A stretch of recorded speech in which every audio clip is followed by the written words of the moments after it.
Well, hey there. Greetings and salutations, everybody. Welcome to the YouTube channel. This is an Ask Me Anything. I like doing these once in a while where it's just you guys can ask about anything. Now, normally on the John Campea Show and most of our videos, we just talk about movies, movie news, TV, and streaming. That is our favorite things. But if you guys want to talk about other stuff, whether it's about the YouTube industry, or you want to talk about gear and workflow or technology or sports or whatever else you guys want to talk about, you guys can ask me anything. And of course, I reserve the right to, not answer everything if I don't want to, but you guys can ask me anything. Guys, I hope you're having a great Saturday today. My wife, Ann, is out having a late lunch and I think a gallery crawl with a couple of her friends. Tell you what I've been doing. I was going to do this Ask Me Anything yesterday, but I got home from work and I started watching the 15-hour version of the God of War Ragnarok cutscene movie. And there's a few different versions. There's like a 17-hour one. There's a 7-hour one. I went with the 15-hour one. And so I was getting so into it that I decided not to do my live stream last night, and I just thought I'd do it today. And I was going to do it earlier today, but then I thought, you know what? I want to finish watching this 15-hour cutscene movie of God of War, and I decided to do that. So I'm finished. I am done. I've completed the God of War Ragnarok cutscene movie. It was really good. I think it was better than the last one. I still don't think it's quite as good narratively as like Last of Us and Last of Us Part 2, but I think it was even better than the last God of War one. The narrative was fantastic, fabulous ending. Richard Schiff, I think that's the guy's name, who plays Odin in it, is awesome. At first I thought, that doesn't look like an Odin to me, but by the time it's done, I'm like, yeah, he's Odin. To me, it was just absolutely fantastic. I absolutely loved it. It was wonderful. Anyway, guys, so that's what we're going to do here today. We're just going to take your comments, your questions that you guys have. You guys can use the super chat feature to do that. Once we get through all the super chats, we will also just throw it open to the regular live chat and just take some questions from the regular live chat as well. But we do still have the super chats open if you guys want to fire in some super chats there. So without any further ado, let's get into your comments and questions. And hello to everybody in the live chat. We see Fanjaxer is here, Adam's here, Rudger Cole is here, Aries is here, MJ, Matt, Negative Zero is here. For a Saturday, I was hoping we get like 100 people in here. We got 300 people in here, and we're just starting. So good to have you guys here. So let's get to it, everybody, shall we? All right, the first thing we're going to start off with here is from Kara Black. And Kara Black writes, John, did you get a chance to see the trailer for Tom Brady film 80 for Brady that comes out on February 3rd? Yes, I did.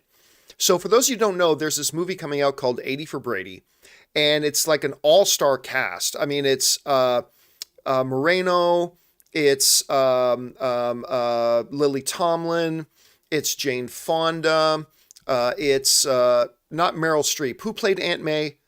Who was Andrew Garfield's Aunt May again?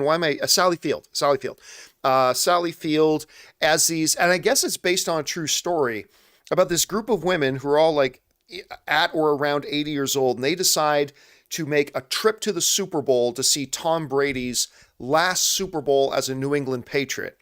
Now, you guys may know I am a big Tom Brady guy. I think Tom Brady's the GOAT. I love Tom Brady. I'm a big fan. And I like Moreno, Field, Tomlin, like the cast is great in this too. I did not think I'll be honest with you, I didn't think the trailer looked very good at all. I mean, I hope the movie's good. And again, I say this as a big Tom Brady fan and a big fan of all the women, the iconic women who are in this. But I watched that trailer and I got to admit, Kara, to me, it was actually kind of painful. It was actually kind of painful for me to watch. Anyway, I hope it's good though, Kara. All right. Next up, Matt G writes, do you think it's strange that we don't have a title for Indiana Jones 5? Do you think they will announce it with the first trailer? I don't think it's strange at all. Like, the movie is still, what is it? It's January, February, March, April, May, June. The movie's still 7 months away. And there's a lot of comic book movies when like the second or third or fourth of the franchise is coming out and we find out the name of it like 6 months out, 5 months out, whatever. So yeah, that we don't have the title for the new Indiana Jones film, a movie that is still 7 months away. And I'm sure we will find it out soon. Like when they release the first official trailer, no doubt they will release that. I mean, if you're going to play the trailer, you got to have the title. So when they put out the first full official trailer, I do expect to have the title. But as of right now, no, 7 months out, I don't find it strange at all that we don't have an official title for it yet. And by the way, the title is meaningless. The title is meaningless. The title means nothing. The title will do nothing to make the movie better or worse. It's just a piece of marketing, right?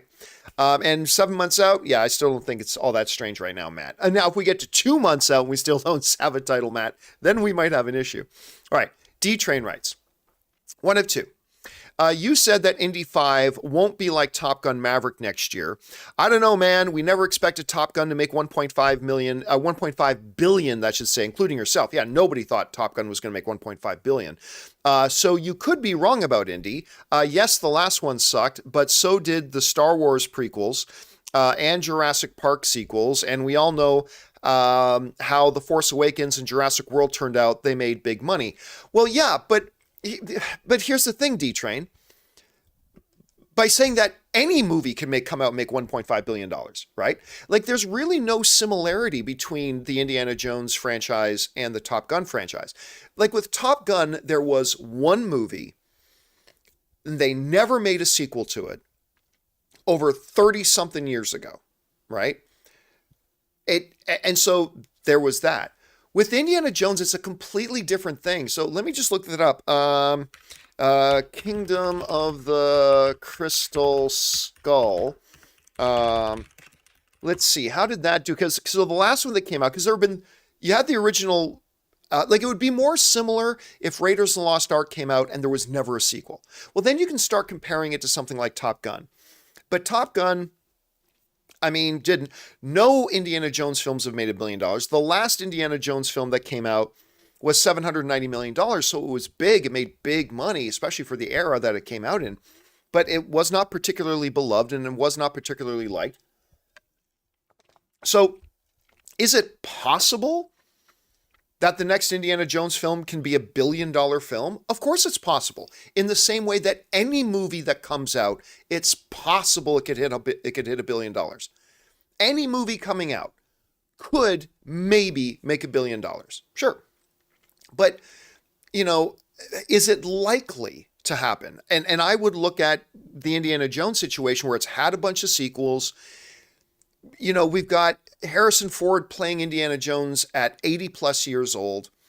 The last one that came out is universally kind of despised, even though I don't think it's that bad. Personally, I didn't think Kingdom of the Crystal Skull was that bad, but it's kind of universally despised. And it never made that much money. And now, so could it? Of course it could. Of course it could. Disney has a movie coming out next week called Strange World that I don't think is going to make more than $200 million. But guess what? It could make $1 billion. It could. So yeah, theoretically it's there, but is it likely to do that? Would you put $1,000 that it's likely? Actually, let me ask you guys in the chat here. I am going to, let me see. There it is. I'm going to put up a poll in the live chat. Will, not could. I'm putting the word will. Indy 5 make over $1 billion. There. I put that in. So if you guys are watching live, I just popped that up in the live feed. So I'm not asking, can Indiana Jones 5 make $1 billion? I'm asking you, will Indiana Jones 5? Would you put $1,000 betting that Indiana Jones 5 will make $1 billion at the box office? So right now, a little over 200 of you have already responded. 72% of you are saying no. 28% are saying yes. So you've got some believers there. You got some believers that'll make over $1 billion. Now, of course, what it really comes down to is how good is the movie? Because if the movie is fantastic, and it's being directed by James Mangold, so it very well could be fantastic. But if the movie's utterly fantastic, well, then that raises the chances. If it's disappointing like the last one was, then maybe not so much. So yeah, now we've got a little over 350 votes in. And 73% of you are saying no, Indiana Jones will not make $1 billion, but 27% of you think it will. So we'll have to keep our eyes on this moving forward. All right, thanks for writing that in, man. Okay, next up, and that was D-Train, by the way. Thank you, D-Train. Ryan Gerger writes, I watched Spirited and Slumberland. They both have loosed a relative. Let me try this again. I watched Spirited and Slumberland. They both have loosed a relative. Both movies are really good with fun and loose. Sorry, I have to admit, Ryan, I'm not quite sure what it is.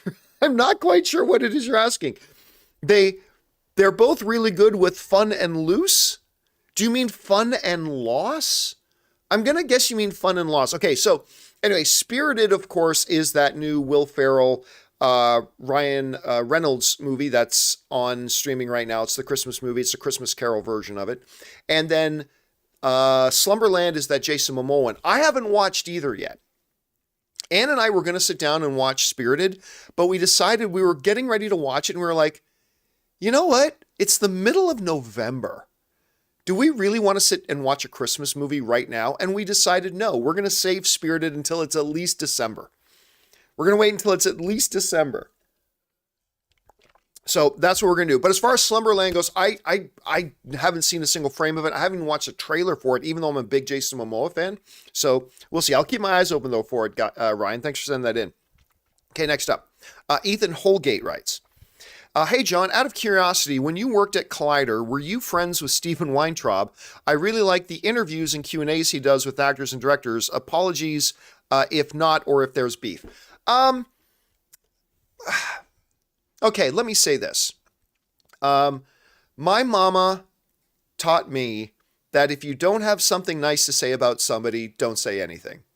And you also know that while I know it can get ton of clicks if you create drama online, I'll leave it to the children online to talk about other people online that they don't like. I'll leave that to the children. I don't talk about other people online unless I have something big and positive to say about them. So I'm not going to say anything bad about anybody, but there, I humbly and respectfully don't want to answer the question. So thank you. All right. But I appreciate you asking. All right. Next up. Let's see.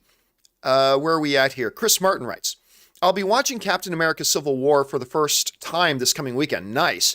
I'm so excited. I've seen the airport fight scene. It's amazing. Well, the airport fight scene is like way better in context of the whole movie. Like that, the airport fight scene, I think, is the greatest, not the greatest fight scene, but the greatest action scene in comic book movie history, in my opinion.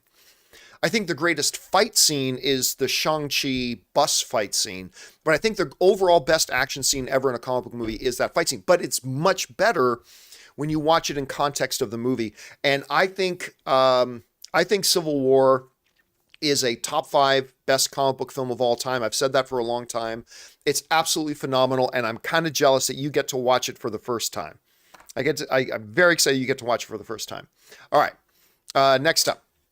Quality Not Included writes, saw the new Blue's Clues movie. Should have been a nostalgic slam dunk. I didn't even know such a thing existed. Was a confusing half-baked mess. Steve Burns and Donovan Patton were great. I know that there was a thing called Blue's Clues. I had no idea there was a movie. I had no idea. I have no idea who these individuals are, so it probably wasn't going to hit the nostalgia button for me, Quality. I didn't even know there was a movie coming out. I had no clue whatsoever. All right, thanks for writing that in, Quality. Okay, next up. Luke1234 writes, I don't sense a lot of buzz for The Menu and She Said. So what do you think their opening box office weekend will look like? They'll both be low. I mean, these are both small budget movies that had very small budget marketing campaigns as well. And not to mention, any marketing they tried to do was going to get flooded out by Black Panther, Wakanda Forever marketing. These are small films. And She Said didn't even look that good. I mean, I've talked about She Said since CinemaCon, that the previews to me did not look all that interesting. The movie didn't look all that good, but I went to go see it. And despite the fact that it's like a full 30 minutes too long, it's a very powerful film. She Said is a very, very powerful film. I enjoyed it very much, except for the fact that it was like a half hour too long. The menu is amazing. The menu is absolutely amazing. But yeah, I expect that the box office for both of those are going to be quite small. The good news is they're both small budget films, relatively speaking, so they don't need to do all that much. But yeah, they're not going to be impressive box office numbers for either. But I do recommend both, especially the menu. I highly recommend you guys check that movie out. All right. The Swifties writes, what kind of soundproof curtains are best for a bedroom to block outside noise? None. Curtains do not block outside noise. If you want to block outside noise, drywall over your window, put in air gaps with insulation and all that kind of stuff. What curtains are actually better for is to deaden, particularly if you're talking about like trying to sound treat your room, is to deaden the sound so you don't walk in a bunch of echoes. Now, you see the black panels, right? I've had these up since we did the John Campea Show in here. Those panels, they don't keep outside noise outside. What they do is they prevent this room from being an echo chamber. Because when you take down these sound panels and you go, it's beep, beep, beep, beep, beep, beep, beep, beep, beep. Hello, hello, hello, hello. Like it's really, really echo in here. So yeah, unfortunately, curtains will not keep outside noise from coming in the room. I'm not an audio expert, but basically speaking, like I said, it's better for sound treating your room, but it's not going to keep noise outside. At least not in any significant way, I don't think. All right. Hopefully you found that helpful, Swifties. All right. Talk and Entertainment with Josh writes, did you get a chance to check out Violent Night? Nope. I got invited by a film festival. True story. Hold on. Let me see if I can bring this up here. I got invited by Beyond Fest, the film festival, to come and watch an early screening of Violent Night at the film festival. And I wanted to go, but it was a huge UFC that night, and me and Dennis decided we were going to watch the UFC instead. So we watched the UFC instead. Now, I have been invited to Violent Night. I did get press invitations, but I don't know if you guys heard me say a while ago that I no longer, I have contacted the studios and I have asked to be taken off of press lists, and a bunch of them still come through and to be fair, the ones that still come through are ones that I don't personally know, so I'm just still part of some general list, I guess. But I no longer accept press invitations to press screenings or anything like that. I don't go to anything. I don't accept any invitations to anything. So now for a film festival, that wasn't a studio that invited me. That was a film festival. They invited me to see that, and I wanted to go see it because I'm very excited for this movie. I think it looks really great. But because I couldn't go to that one and I don't accept press screening invites anymore, I am not going, despite the fact that I have invitations to it sitting right here. I made the decision a little while ago to, not participate in, press events or press screenings or anything like that anymore. So I have not seen it yet, but I'm very, very, very excited about it. I'm very excited about it. Okay, let's move on here. Next up, Manta writes, how do you think they'll lead up to a Justice League 2? Would you like a continuation or a reboot? Any changes from Zack Snyder's Justice League that you'd like to see? One's going to have nothing to do with the other. Like, how should they build up to it? Well, it all depends on what's this Flash movie going to be like? What's the Aquaman movie going to be like? What is the first couple of projects that James Gunn is going to have rolling out of the barrel? So I don't want to sit here and say what the next Justice League should be like when we don't even know what this DC universe is like yet, right? So, I mean, obviously it looks like Henry Cavill's still going to be our Superman. They got to work out their Batman issue. I still don't know what their Batman issue is going to be. Yeah. So again, it's impossible to say what should be in the new Justice League movie when we're still minimum 4 or 5 years away from it, and we got to see what the new DC universe itself is going to be like before we start putting together some even theories as fans. Going, okay, now that we know what the DC universe is like, now we can start forming some guesses and speculation about what the Justice League movie that goes along with it should be like. But before we even know what the new cinematic universe is going to be like, it's kind of difficult to kind of pull out of my hat, what we think they should do at this point. All right. Thanks a lot for writing that in, Manta. Appreciate that, man. CJ Rebirth writes, this might seem silly, but if me or any other fellow SoCal viewer came across you or the crew at an AMC theater, would it be weird to ask for a photo? No, honestly, it happens every time we go to the movies, which is great because I am a fucking nobody who is literally doing a YouTube video in my converted garage. And when you guys run into us at movie theaters, I mean, it does happen other places too, but it's usually at movie theaters that we have a bunch of people come up and, because movie fans are at movie theaters, you make us feel like rock stars. You make us nobodies feel like rock stars when you do. So, and it's always very humbling when you do. So yeah, absolutely. If we're off at if we are off at at a movie theater and you see us, by all means, come up, say hi. And we are always more than happy to take a picture because you make us feel like rock stars when we do. So thank you for that. I mean, I could sit here and pretend I'm all cool. Oh yeah, I'm used to it. Oh yeah, it's all good. No. You make me really excited. You make me feel like a rock star when you do that. So thank you for that. I appreciate everybody who does that. All right. Richard K writes, will we get a Rush Hour 4? Nah. I mean, anything's possible, but they've talked about doing a Rush Hour 4 for like 5, 6, 7 years. Like we've constantly heard reports. Oh yeah, they're definitely going to do it. Oh yeah, they're definitely going to do it. And then year after year after year passes. And honestly, Rush Hour 2 is great. I didn't really like Rush Hour 1. I really didn't like Rush Hour 3. It's just let that franchise die. All right, next up. City of Swift writes, John, do you ever see yourself hiring/trusting someone to complete the show notes for you? Seems like that's a huge chunk of time. The answer to that is probably no. The most important thing that happens with the John Campea Show is the show notes. And I've only once, from AMC to Collider to the John Campea Show, I have only one time ever trusted somebody else to write my show notes. And that was when I was at AMC/Collider and I made Mark Riley. You guys know Mark Riley. Some of you will remember Mark Riley. I made Mark Riley he would write the show notes. So every day, like around 2 or 3 o'clock in the afternoon, Mark would come into my office. He'd already gathered a big list of topics, and then we'd go through and kind of pick out which ones we were going to cover. And then he would go off and, actually write the show notes.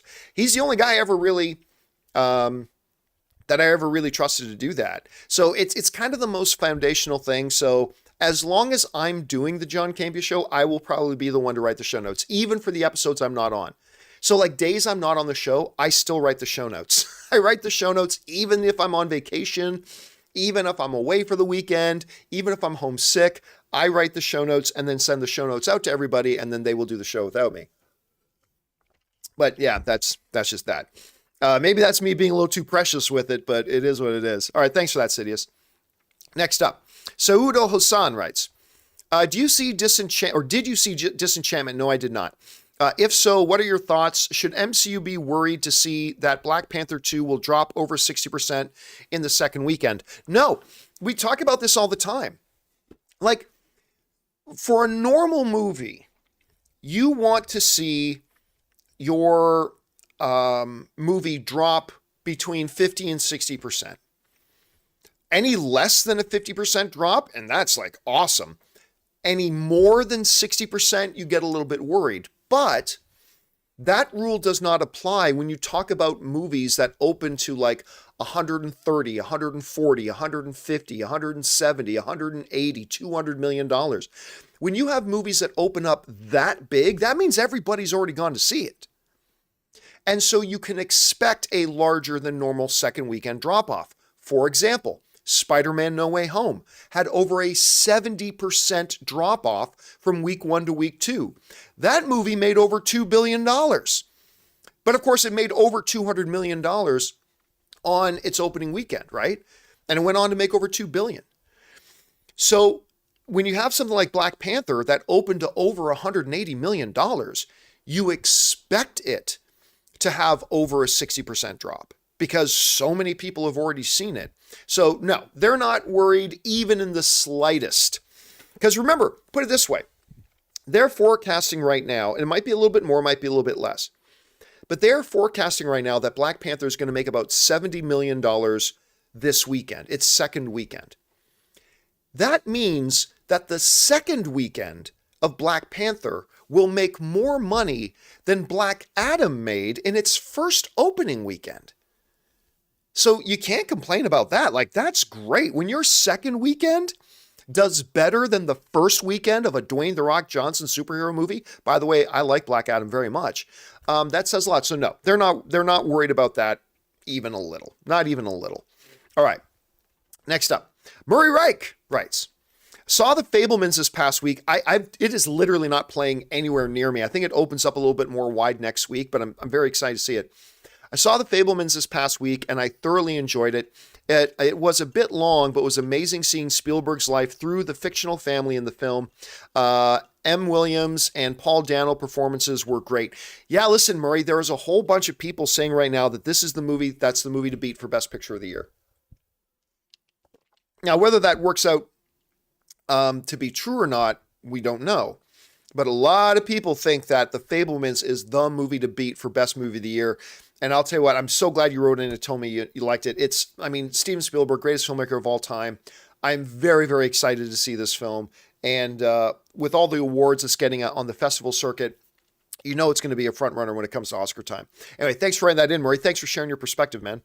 All right, next up, City of Swift writes, ever used a movie scene or character as inspiration for a real life moment? I recently channeled my inner Frank from Thief in order to not back down over something at work. It went well. The one I always go back to, oh my God, somebody in the live chat just said Slick Insider, Spielberg fell off. Oh, the guy who made West Side Story has fallen off? Oh, okay, listen, all film is subjective. If it hit you in certain ways that you feel that Spielberg has fell off, you're entitled to that opinion. Anyway, what were we talking about here? Oh yeah, about, you guys know I talk about this a lot because to me it's one of the most moving, incredible like moments in films. That's a real life truth that I echo to myself all the time, and I say to people I know and love all the time, and that is this. So in the movie Castaway with Tom Hanks, right? Every once in a while, like he wakes up on the deserted island to find that packages, FedEx packages from the plane that went down will wash up on shore, and he'll find something in there that is useful to him, like a pair of ice skates that he can use for a knife and things like that, or whatever, clothing or whatever. So near the end of the film, somebody asks him, you know, how did you keep going or something like that? And Tom Hanks says this phrase. He says, I just kept telling, and I'm paraphrasing here a bit, but he says, I just kept telling myself, just keep breathing, because you never know what the tide will bring in the morning. And I'm not, that's not the exact wording, but I'm giving you the basic gist of it, right? Where it's just keep going because you never know what the tide will bring in tomorrow. Like you never know, like what's going to happen tomorrow. Listen, as we get all philosophical here for a second, there have been, I'm like everybody else. We've all felt this, right? We've all had this. We've all had some really dark moments in our lives where we feel like life sucks now, life will never get better. Like this is the worst thing that's ever happened to me, you know, all that kind of stuff, right? And the future looks dark and bleak. And then 3 months later, we're in a much different place in our lives. And we look back on that and say, yeah, that was a pretty dark time, but I'm in a very different place now, because you never know what will happen tomorrow. And whenever I come across like really hard or difficult or challenging times, I always think back to that scene in Castaway about, look, just keep going, because I know everything feels like it sucks right now, but life changes every day. Sometimes for the worse, sometimes for the better, but life changes every day. And whatever you're feeling right now, the odds are a year from now, you're going to look back on your situation and you're going to be in a much better place. And I remember this was particularly profound. I remember I got a really difficult, I was in the middle of a show. Actually, I was in the middle of a live stream. This is going back a ways. Some of you might remember this. I was in the middle of a live stream when I had somebody, a friend of mine from back home, write to me and tell me that somebody we knew had committed suicide, had died and passed away. Some of you might remember that. And I just always wish that, I had no idea that this person we knew was going, I didn't know. I just didn't. But I remember like wishing if I could time travel, that I could go back in time and get them a week before something like that happened and just watch Castaway with them.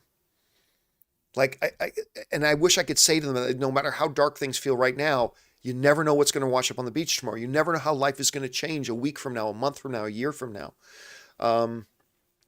Yeah, that day sucked. That was a sucky day. That was a really, really bad day. But yeah, that one for me, Sidious, is a lot of times in my life, whether it's a big major thing or even some little annoyance, I just always go back to Castaway and say, just keep going, because you never know what's going to come up on the beach tomorrow, right? So that's the quote for me at any rate. All right. Thanks a lot for writing that in, Sidious. All right. Taki75 writes, liked better Black Panther 2 than the first one, which found ridiculously overrated, had more dramatic heft and felt more like a Coogler than an MCU one. I respect that. I mean, I completely disagree. Listen, I like Black Panther 2, Wakanda Forever. I like that movie. I think it is, I'll go once, I think it's vastly inferior to the first one. I think it is vastly inferior to the first one. And I'll be honest with you, the more I think about it, the more issues I have with the movie. But I mean, still overall for me, in a world that is thumbs up or thumbs down, Wakanda Forever is a thumbs up movie to me. You saw my review for it. There are a number of things in it that I really, really, really loved. And hey, if this movie worked better for you than the first one, that's awesome. I celebrate that. I'm different. It didn't work for me nearly as well as the first one did, but that's just me. All right. Thanks for writing that in, Taki. All right. Taki75 also writes, why doesn't anyone talk about the Sea Beast? Maybe because I've never heard of it.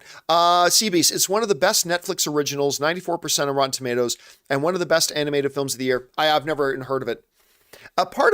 We joke about this all the time, but really one of the big problems is that Netflix is horrible at promoting their own content. Like, they're really, really horrible at designing the, hold on a second. Alejandro, my buddy, sorry, I gotta ban you. Like, spamming in the live chat is no good. Just going and copying, pasting, and spamming thing. Everybody finds that very, very annoying. So please don't do that. Anyway, what were we talking about? Oh yeah, Netflix is terrible. Case in point, I've never heard of Sea Beast. So, and I bet, Taki, that a lot of people right now, you probably just put that movie on a lot of people's radars that hadn't heard about it before. So good on you for that. All right. Jared Vester writes, God of War Ragnarok. You see it? Yep. I started watching it. I watched the 15-hour version. I started watching it last night, and I finished it this afternoon. About maybe an hour and a half before we did started this live stream, I finished it off. It's wonderful. It's not as good, I don't think, as Last of Us or Last of Us 2, but I think it might be the third best cutscene movie of a video game story narrative that I've ever seen. I honestly think it's better than Uncharted 4, which I really liked. I think it's better than Red Dead Redemption. I think it's better than the last God of War, but I still have it behind Last of Us 1 and 2, but it was fun. It was great. I loved it. It's got legitimate emotion in it. I thought it was a fabulous, fabulous, fabulous story. All right. Jared Vester also writes, also, I'm going to Las Vegas in March for the weekend. Any recommendations of places to eat? Nothing too expensive. or to see. Any place worth eating in Vegas is going to be a little bit expensive. I mean, there's just no getting around that. Like, unless you want to go to Cheesecake Factory, even Cheesecake Factory there is going to be a little bit more expensive than Cheesecake Factory in your hometown. If you want to go Cheesecake Factory or a food court or, McDonald's, you can do that. But if you're going to go to the real restaurants, you just got to brace yourself that when you go to Vegas, you're going to be paying a little bit of a premium. Like, even if you go to someplace like I love Gordon Ramsay's Burger. It's a Gordon Ramsay restaurant in Planet Hollywood, right on the Strip. It's called Gordon Ramsay's Burger. And it's not ridiculously priced because their burgers are legit. Like, they're fabulous. And, they cost a bit. Like, I will not normally spend $20 for a burger, 20, 23, whatever dollars for a burger. But Gordon Ramsay's Burger is a place that is probably pretty worth it. I would check that out. So yeah, Gordon Ramsay, so it's not too ridiculously expensive. Gordon Ramsay's Burger in Planet Hollywood. Go check it out. All right. Next up, Ben Rayner writes, your channel is so big now. My channel is not that big. Let's be very, very clear. My channel is not that big. Your channel is so big now. Do you remember what it was like when you crossed that 100 sub mark for the first time? We just did, and it's great. Oh yeah, I remember very, very well when we crossed 100,000 subscribers. Sorry, when we crossed 100 subscribers on the YouTube channel. It was awesome. I still remember the first time that we crossed 1 million views, not in a month, but like overall. I remember being so excited when we crossed 1 million views on the channel. That was a big, big deal. We were so excited about that. And then not long after that, we were getting 1 million views every month. And then we were getting like 2 million views every month, and then 4 million views every month, and then 6 million views. I mean, so it's been great. But yeah, nothing really kind of beats those first kind of excitement. But make no mistake, big YouTube channels have 1 million subs, 3 million subs, 5 million subs. I am a small YouTube channel. I'm not a tiny YouTube channel, but I am in the grand scheme of things, I am a small YouTuber. I'm not a tiny one. I'm not a totally insignificant one, but I would be classified as a small YouTuber. I think I'm a small YouTuber. All right. But thank you for that, Ben. I appreciate that a lot. All right. Next up, Orange Hand writes, where are we at? Oh yeah, there it is. The second episode of Sherlock had Gemma Chan. I have no idea what show we're talking about. Had Gemma Chan. I love Gemma Chan. Who I didn't recognize until after The Eternals. Have you ever watched a movie/show with somebody who wasn't famous yet, but then much later realized who it was? Oh, yeah.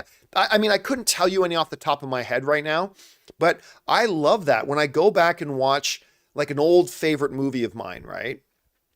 And then you're watching an old favorite movie of yours, and then you realize some small role person in it is like, oh my God, that's Ryan Gosling. Like, that's Ryan Gosling before he was Ryan Gosling. Oh my God, that's Michelle Pfeiffer before she was Michelle Pfeiffer, right? That is always a fun thing when you go back and watch an old favorite of yours and then realize that there was somebody in it who today is a big, big star. And you're like, oh my God, I've been watching this person since they were that. That's always a pretty cool experience. All right. Thanks for that, Orange Hand. Next up, Jared Vester writes, where are we at? There it is. Do you see yourself still making videos about movies just as a hobby when you retire, or will you stop making content altogether? I don't know. I think I have to retire to answer that question. I think I have to retire before I can answer that question. Because here's the reality. What I want to say is that once I retire, a year from now, 2 years from now, 2.5 years from now, whatever, when I do retire, I'm not going to make any content anymore. That's what I want to say. But the reality is that I'm such a movie fanatic that I will undoubtedly once in a while watch a movie or a show and get so incredibly excited about it that I'm just going to want to get online just to talk about it. So I don't know. I'll have to see. I'll have to see what happens once I retire. And then we will go from there. All right. Thanks for the question, Jared. All right. By the way, guys, I just realized I meant to shut down the super chats a little bit earlier, but I got caught up and I totally forgot to turn off the super chats. So I'm going to turn off the super chats in 1 minute. If you do have something you want to fire in, go ahead and I'll give you a 1 minute warning. And then I'm going to go in and I'm going to turn off the super chat. So just be up, heads up for that. All right. Where are we at now? Mr. Hank Dunn writes, was going to see the menu yesterday, but I live in Buffalo where God hates us and gave us 4 feet of snow. Have to wait until next week. Yeah, I've been hearing, God, I miss snow, but I've been hearing everybody, I've been hearing that the East Coast has been really, really getting hammered, like hard with like a lot of snow. And I loved big snowfalls growing up. Actually, winter is my favorite time of the year, and that's the one thing I really miss living in California. But yeah, that sucks. And the reality is, as much as I used to love like 5 feet of snow falling, yay, the reality is that can really mess up a lot of things for a lot of people and grind a lot of things to a halt. So all my best to everybody on the East Coast who's managing and dealing with that. Okay, here. Give me one quick second just to get this. I got to get the super chats turned off because I forgot to turn them off. So this is probably going to be a longer stream than I initially planned on it being. So super chats off. Okay, there we go. Got the super chats turned off. Okay, now we can continue on with the show. Next up, we got Luke. Luke Stockton writes, you see the trailer for Willem Dafoe's Inside? I have not. No. When did that trailer drop? I have not seen that. I'll keep my eyes open for it, though, Luke. Thanks for putting it on my radar. Rachel Knight Online writes, I just wanted to say that I love the show so much. Thank you so much, Rachel. I appreciate that. And that watching the show has, in a way, finally... Okay. And that watching the show has, in a way, finally kicked alcoholism. Today, I'm officially 2 months sober. Hey, that is amazing to hear. That is... Listen, I've known people in my life that have struggled with alcohol, and that is not an easy thing to kick. And being 2 months sober, that's an incredible accomplishment, Rachel. Well done. That is awesome. Congrats to you, and well done on taking charge of your life that way. That's just incredible. And thank you for sharing that with us. I appreciate that. That put a smile on my face. Good to hear that. All right. Next up, Jesse Price writes, hey, John, I was wondering if you're still going to do a day in the life of John Campea. Yes. So, a while ago, we did a video on the office tour. We gave everybody a full tour of the office. And we still have to do, I'm going to do a video of a day in the life. So it'll give you guys basically a rundown of what does an average day of the John Campea Show look like. So it'll start with me probably getting up in the morning, what my morning routine is, what has to happen before I go to the studio, going to the studio, everything that happens at the studio, and then, going into the evening, stuff like that. So that is still going to happen. I'm hoping to get it done before the Christmas break. So fingers crossed that we'll get it done before the Christmas break. All right. Thanks for asking, Jesse. Next up, Al Renshaw writes, what are some ridiculous things that you have seen people bring into a movie theater to eat? I saw someone bring in a full Jersey Mike sandwich and chips once. Easily the most ridiculous scene is Ray Ora. Like, I mean, this hasn't just happened once. But like, I'll give you an example. When we went to go see The Batman, when The Batman came out, right? We're walking into the theater and Ray goes, I'll catch up with you guys. We're like, all right. So we go into the movie theater. And we go and find our seats. And like 5 minutes later, right before the movie happens, Ray comes in with this full Chipotle, huge burrito with the nacho chips and a drink and something else. Like he comes in with this freaking full thing. It's like, you got enough there, buddy? It was, oh yeah, this is good. I'm good. He's like, comes with this full. I don't know how he snuck it in, but it was this big, fucking foot-long Chipotle, fat as my dick burrito.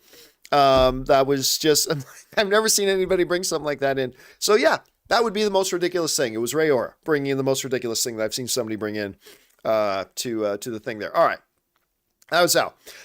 Next up, where are we at? Levi R writes, hey John, do you think Shia LaBeouf is a top 10 actor? Maybe. I'll at least put it this way. Illy is saying, that is my dick burrito. Somebody put that on a t-shirt. I don't know why I said that.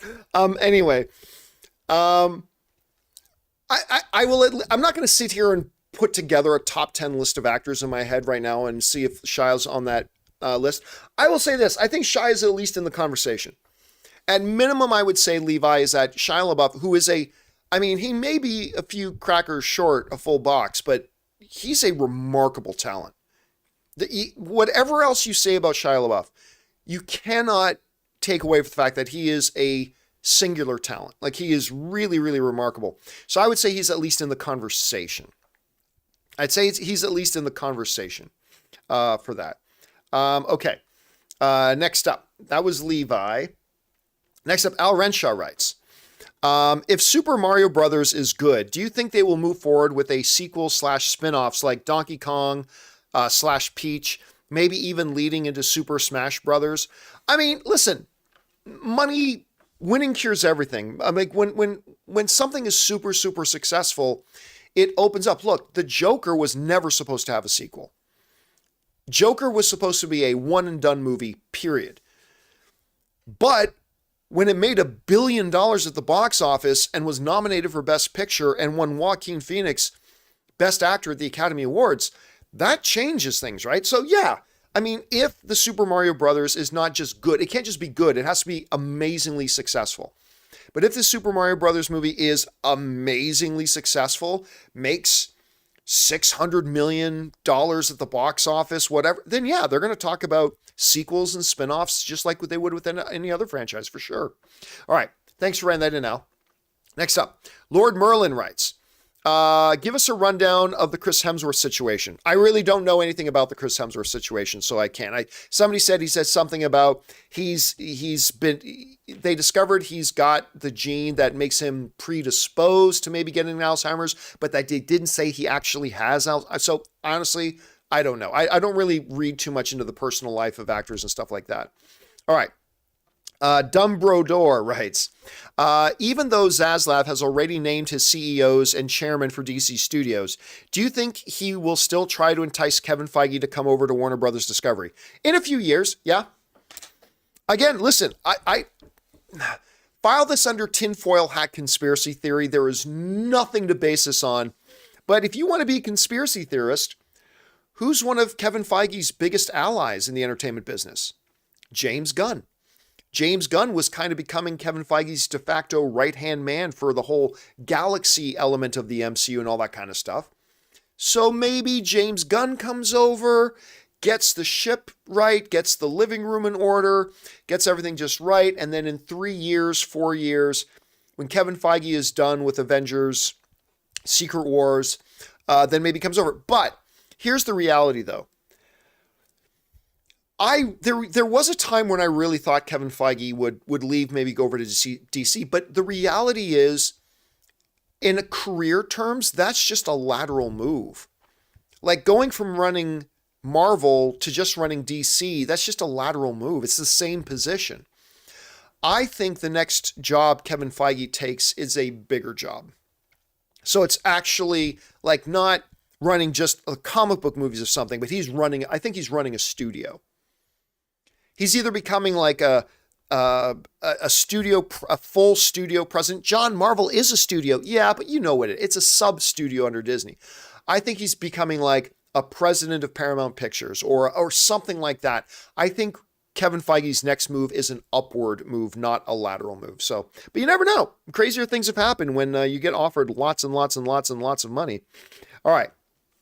Let's see here. Next up, we got John Redcorner writes, bigger mess, Lakers or the Nets? Woo. The more disappointing is the Lakers, but the bigger mess is the Nets. I think that one is that is a circus show over there. Like the Lakers are just not performing. They're just really a big disappointment. But I think the bigger mess is the Nets right now. All right, Levi R writes, can't answer this now. It's okay. Was curious of your take and Rob's. If you were putting a movie together, for the Oscars, and you could only pick one actor and actress plus director, who would you pick? I would get that's the simple. I'd get the greatest actor of all time, Daniel Day-Lewis. You get the greatest actress of all time, Meryl Streep, and you get the greatest filmmaker of all time, Steven Spielberg. I mean, if that's all you're doing, you're just trying to make an awards thing, we'll go and get the best of all time in each one of those things, and you put that together. So that's a pretty easy one to answer, actually. All right. Guys, with that, we're almost an hour into, we're about 50 minutes into it. So here's what we're going to do. We're going to take just a couple of minute break, like a 2 or 3 minute break. I'm going to go refill my drink. I'm going to give you guys a chance to use the bathroom, talk amongst yourselves. Just give me about 2 or 3 minutes. Don't go anywhere, guys. We will be right back.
Guys, and we are back. Thank you for your patience as I went and refilled my drink there.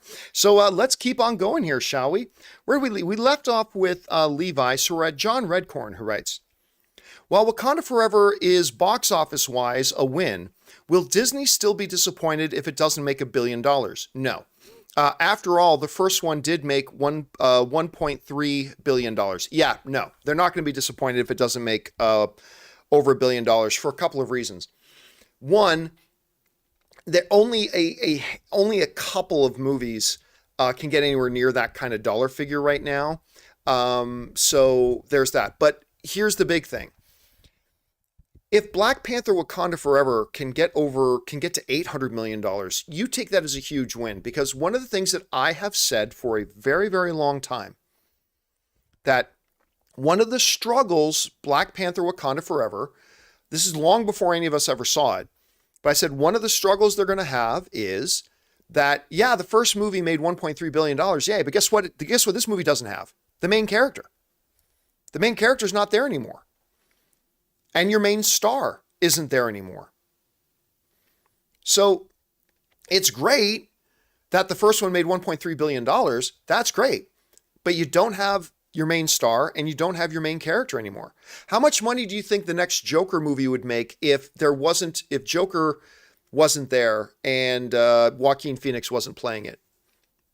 Like, can you expect the sequel without the main character and without the main actor to still make over $1 billion? I don't think that's reasonable. I don't think it's reasonable. I mean, if it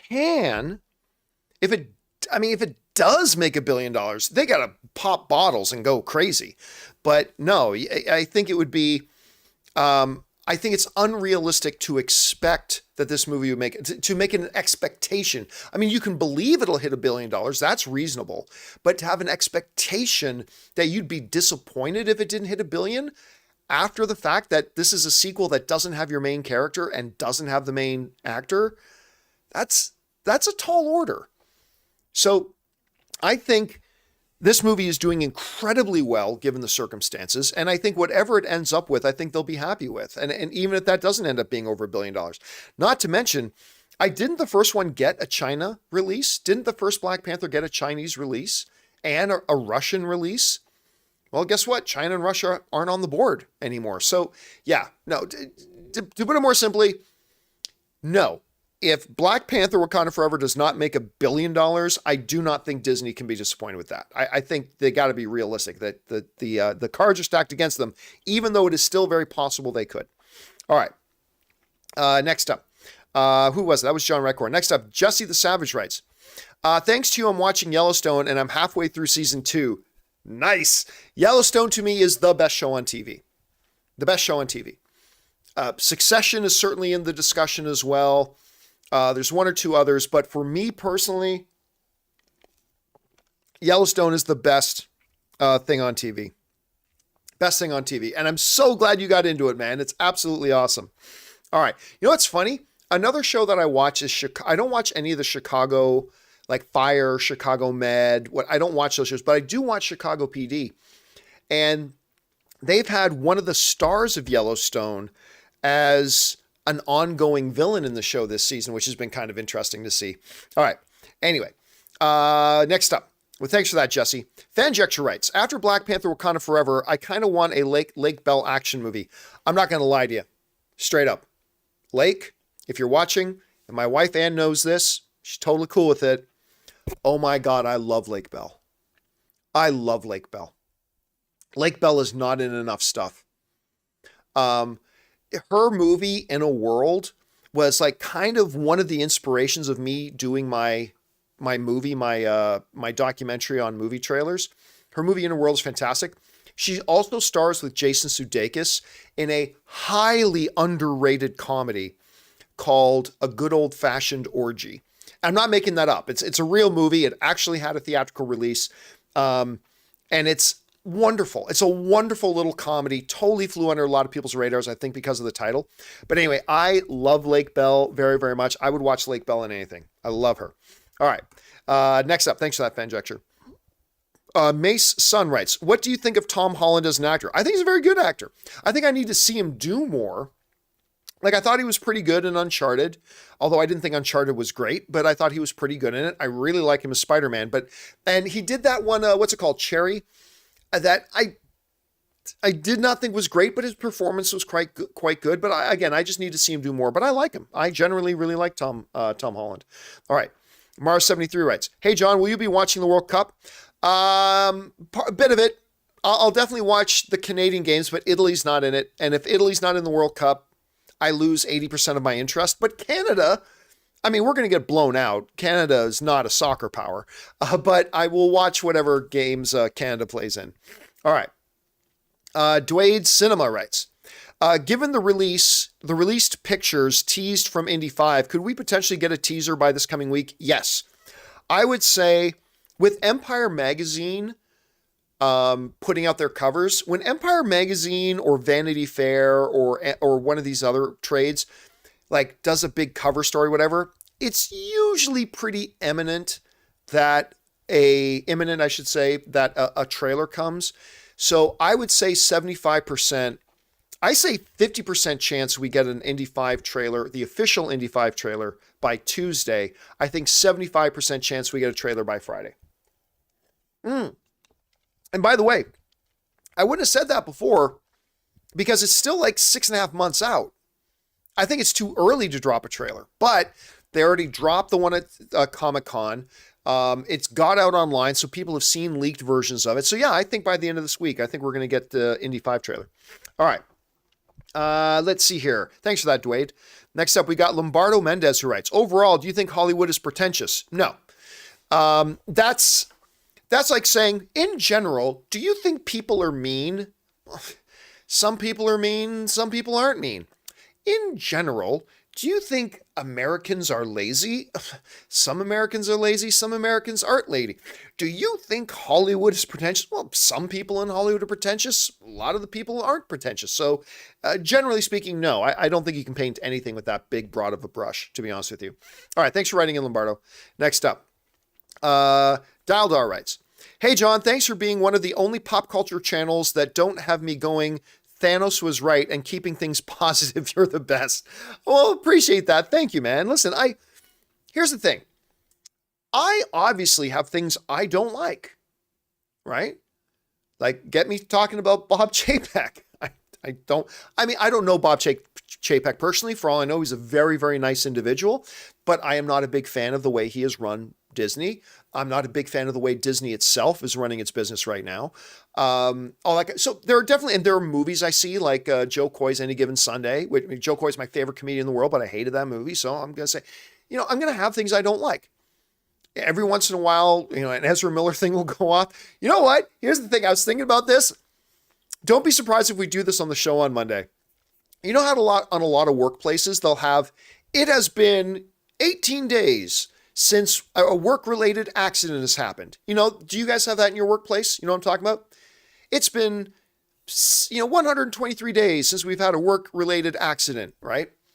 I feel like we should start a running calendar on the John Campea Show where it has been 21 days since we've had an Ezra Miller public humiliating thing happen. I don't know. I feel like we should do that, but maybe that's too mean. Anyway, yeah, listen, I get the seduction about going TMZ negativity, hate rant kind of things, because hate rants and just hate content can get some very cheap views, right?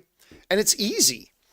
Like I've had people write to me and say, John, you should just do like a rant every day. It's like, well, no, I don't want to do a rant every day. Like I like being a YouTube channel that is about, I do YouTube and I do the stuff that I do because I like talking about the things I love. I love talking with other people about the things we love. I love getting excited about the stuff we love. That's what I like to focus on. And it's not to keep my viewers happy or thing. No, it's just what I like doing. I like talking about the things I love. And yeah, in the midst of that, every once in a while, there are going to be things I don't like, and I'll mention that kind of stuff too. But it's a really sad state when you go to, and I'm not pinpointing any one thing. This is a general YouTube-wide trend. You go to certain YouTube channels, and it's just like, you go through their entire page, and every single video, you can go to a whole ton of them. Again, I'm not pointing out any one particular. There's like 100 of these, 200 of these, where you go, and literally every single video is about something they hate. This thing is woke. This thing is this. This thing sucks. And this thing sucks. And every single thing. And like, I've done this before where I've gone to a couple of these YouTube channels and I've looked at them and I look at like all like 40 different videos that are on the front page. And I go, I can't actually tell you what this person likes. I literally have no idea. I've done this with several YouTube channels. Again, I'm not naming names or anything like that, but I've done that with several YouTube channels. I've gone there and go, I couldn't tell you for the life of me what this person likes. I have no idea what they like. They're just going after hate clicks because hate clicks are easy, right? They're super easy. And I don't do it for a philosophy's sake. It's just that I like talking about the things that I like more than I like crying. And every once in a while, if you watch my channel, you see me do my boo-hoo every once in a while, right? I'll cry and moan and bitch and complain about something once in a while. Sure, because every once in a while we come across that stuff. But that's not what I enjoy doing. What I enjoy doing is talking about the things we love. And if there's something I don't like, I celebrate that other people do like it. To me, that's what fandom is, and that's why I like doing it that way. Anyway, I'm glad you're a part of our community. I'm glad you appreciate that too, man. All right. Let's see. Next up, we've got Dwayne Fernandez, who writes, the ending of God of War Ragnarok made me tear up. Great story. Love Deborah Ann Wall and Ryan Hurst. Ryan Hurst, of course, played Opie in one of my all-time favorite shows, Sons of Anarchy. He was the voice of Thor. Deborah Ann Wall, that's the girl who plays Karen in Daredevil, right? Wasn't she Faye? Anyway, I might have that mixed up with Freya. But Faye is Kratos' dead wife. Freya is Odin's ex-wife. Anyway, it was wonderful. The ending was great. I enjoyed it a great deal, man. I'm glad you did too. All right. Negative Zero writes, Do you believe the Crow reboot is finished filming? I think I heard they did finish filming. That doesn't mean they may not go back and do some reshoots. It doesn't mean they might not go back and do some reshoots. That's totally a possibility. But yeah, I think I heard a couple of weeks ago that they've finished filming. At least that's what I think I heard. I'm not really sure. All right. Joshua McGregor writes, I notice when you're out on the main show, Chris is the host. Yes. Great choice. Do you delegate hosts like Rob for the open mics and stuff? Yeah. So listen, a part of it is just trying to figure out who fills certain roles the best. I think Chris is a great first chair. She is really good at, bringing everybody into the topic, keeping the thing moving, all that kind of stuff. She's really wonderful at that. Rob is a great color commentary guy. Like, Rob is great at, once you set up the story, then you can throw it to him. And then he can give you great insight and all that kind of stuff. Whereas I think Chris is a better setup person, a better first chair. She knows how to initiate the topic, set the context for the topic, and then give some commentary. And then you throw it over to Rob, who's like a world-class commentator and pundit on that stuff, where he just dives in and gives he kind of fills in the blanks and gives context and stuff like that. But on something that's a little bit more casual, like open mic, I think Rob's personality suits and fits better in the first chair for something like open mic. So listen, one of the most important parts of my job, going back to the AMC days and Collider days, and even now to some degree on the John Campea Show, is always kind of taking the talent we have available to us and then putting that talent in the right spots where they can maximize their abilities and bring maximum value to the show that's happening. And, that's the reason why, even though I created AMC Heroes, I thought John Schnepp was the best guy to host that show, right? Like, it could have been me. Schnepp wanted me to host it. And I'm like, you know what? No, man, this is your thing. I think you are going to excel in this. This is what you should do. And I had to talk him into it. But he did, and the rest is history. I mean, look at what he did. So yeah, I delegate who will be in first chair and second chair and all that kind of stuff when I'm not there on the show. All right. Next up. That was Joshua. Thanks, Joshua. Tyson Honecker writes, what is the best way to film a video podcast with other people who are in different locations? There's a couple of different ways to do it. You can do it via Skype, something like Skype or Zoom or Google Meetup or whatever the thing of choice is. So what you do is you bring them up on a second monitor, and then you use your streaming software, whether it's OBS or Wirecast or whatever, and you do a screen selection and select them on the second monitor as a camera source. And you can do that for one or two people. There's also another service called Video Ninja, VDO.ninja. That's really good for that. So I would look into those solutions. Those are the ones that usually work best. All right. Next up, where are we at? That was Tyson. Next up, we're at Guzman, who writes, current season of My Hero Academia has been a glorious bloodbath. Any chances of you coming back to it, or is the anime screaming burn you for good? Yeah, I'm not going back to that. Listen, I gave the whole first season of My Hero Academia. I watched the whole first season because I had a whole bunch of people watch it. I know so many people who love that show. So I decided to give it a shot, and I gave it the whole first season. Certain things I really liked about the show. All Might, I think, is a great character. However, I could not get over the constant screaming of the main character. By the way, guys in the live chat, help me out. What was the main character's name again? I keep forgetting the main character's name. Deku or something like that. Oh, Delusional Patriots fan is saying Deku cries too much. Yeah, Deku. Like, no line is spoken by Deku. Right? There's no spoken lines by Deku. It's with the tears and the flashy lines going, every single line is talking like this. And it's like, I tried I couldn't get through it. And I forced myself to get through season 1. I even started 1 or 2 episodes of season 2.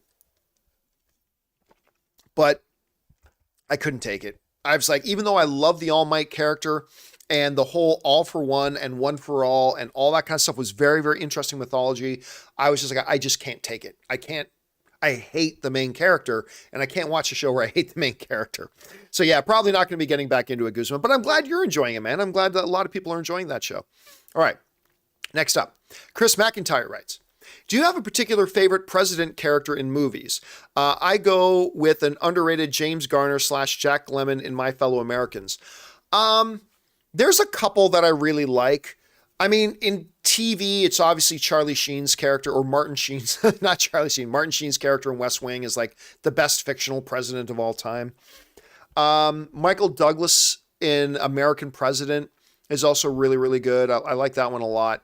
I mean, there have been a lot of really great president characters in movies. The one from Independence Day is obviously a great one. But yeah, I think Michael Douglas's, in the movie side, Michael Douglas's American President, and on the TV side, Martin Sheen's from The West Wing. That'll be, those are the ones I go with.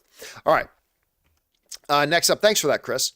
Next up, we got Mickey Sui, who sends like a $20 super chat. Thank you, Mickey, for supporting our channel on that level, man. Just really appreciate that. Who writes, John, thanks for all you and the crew do. My sons and I listen to you every day during school drop-off and pickup. Thank you so much for that, man. We officially adopted them in September. Oh, that's so cool that you guys adopted. And listening to you has really strengthened our bond. All the best. Oh, man, that is so cool to hear. Thank you so much for that. Okay, first of all, I love stories of adoption. I love people who will adopt. I think that's great.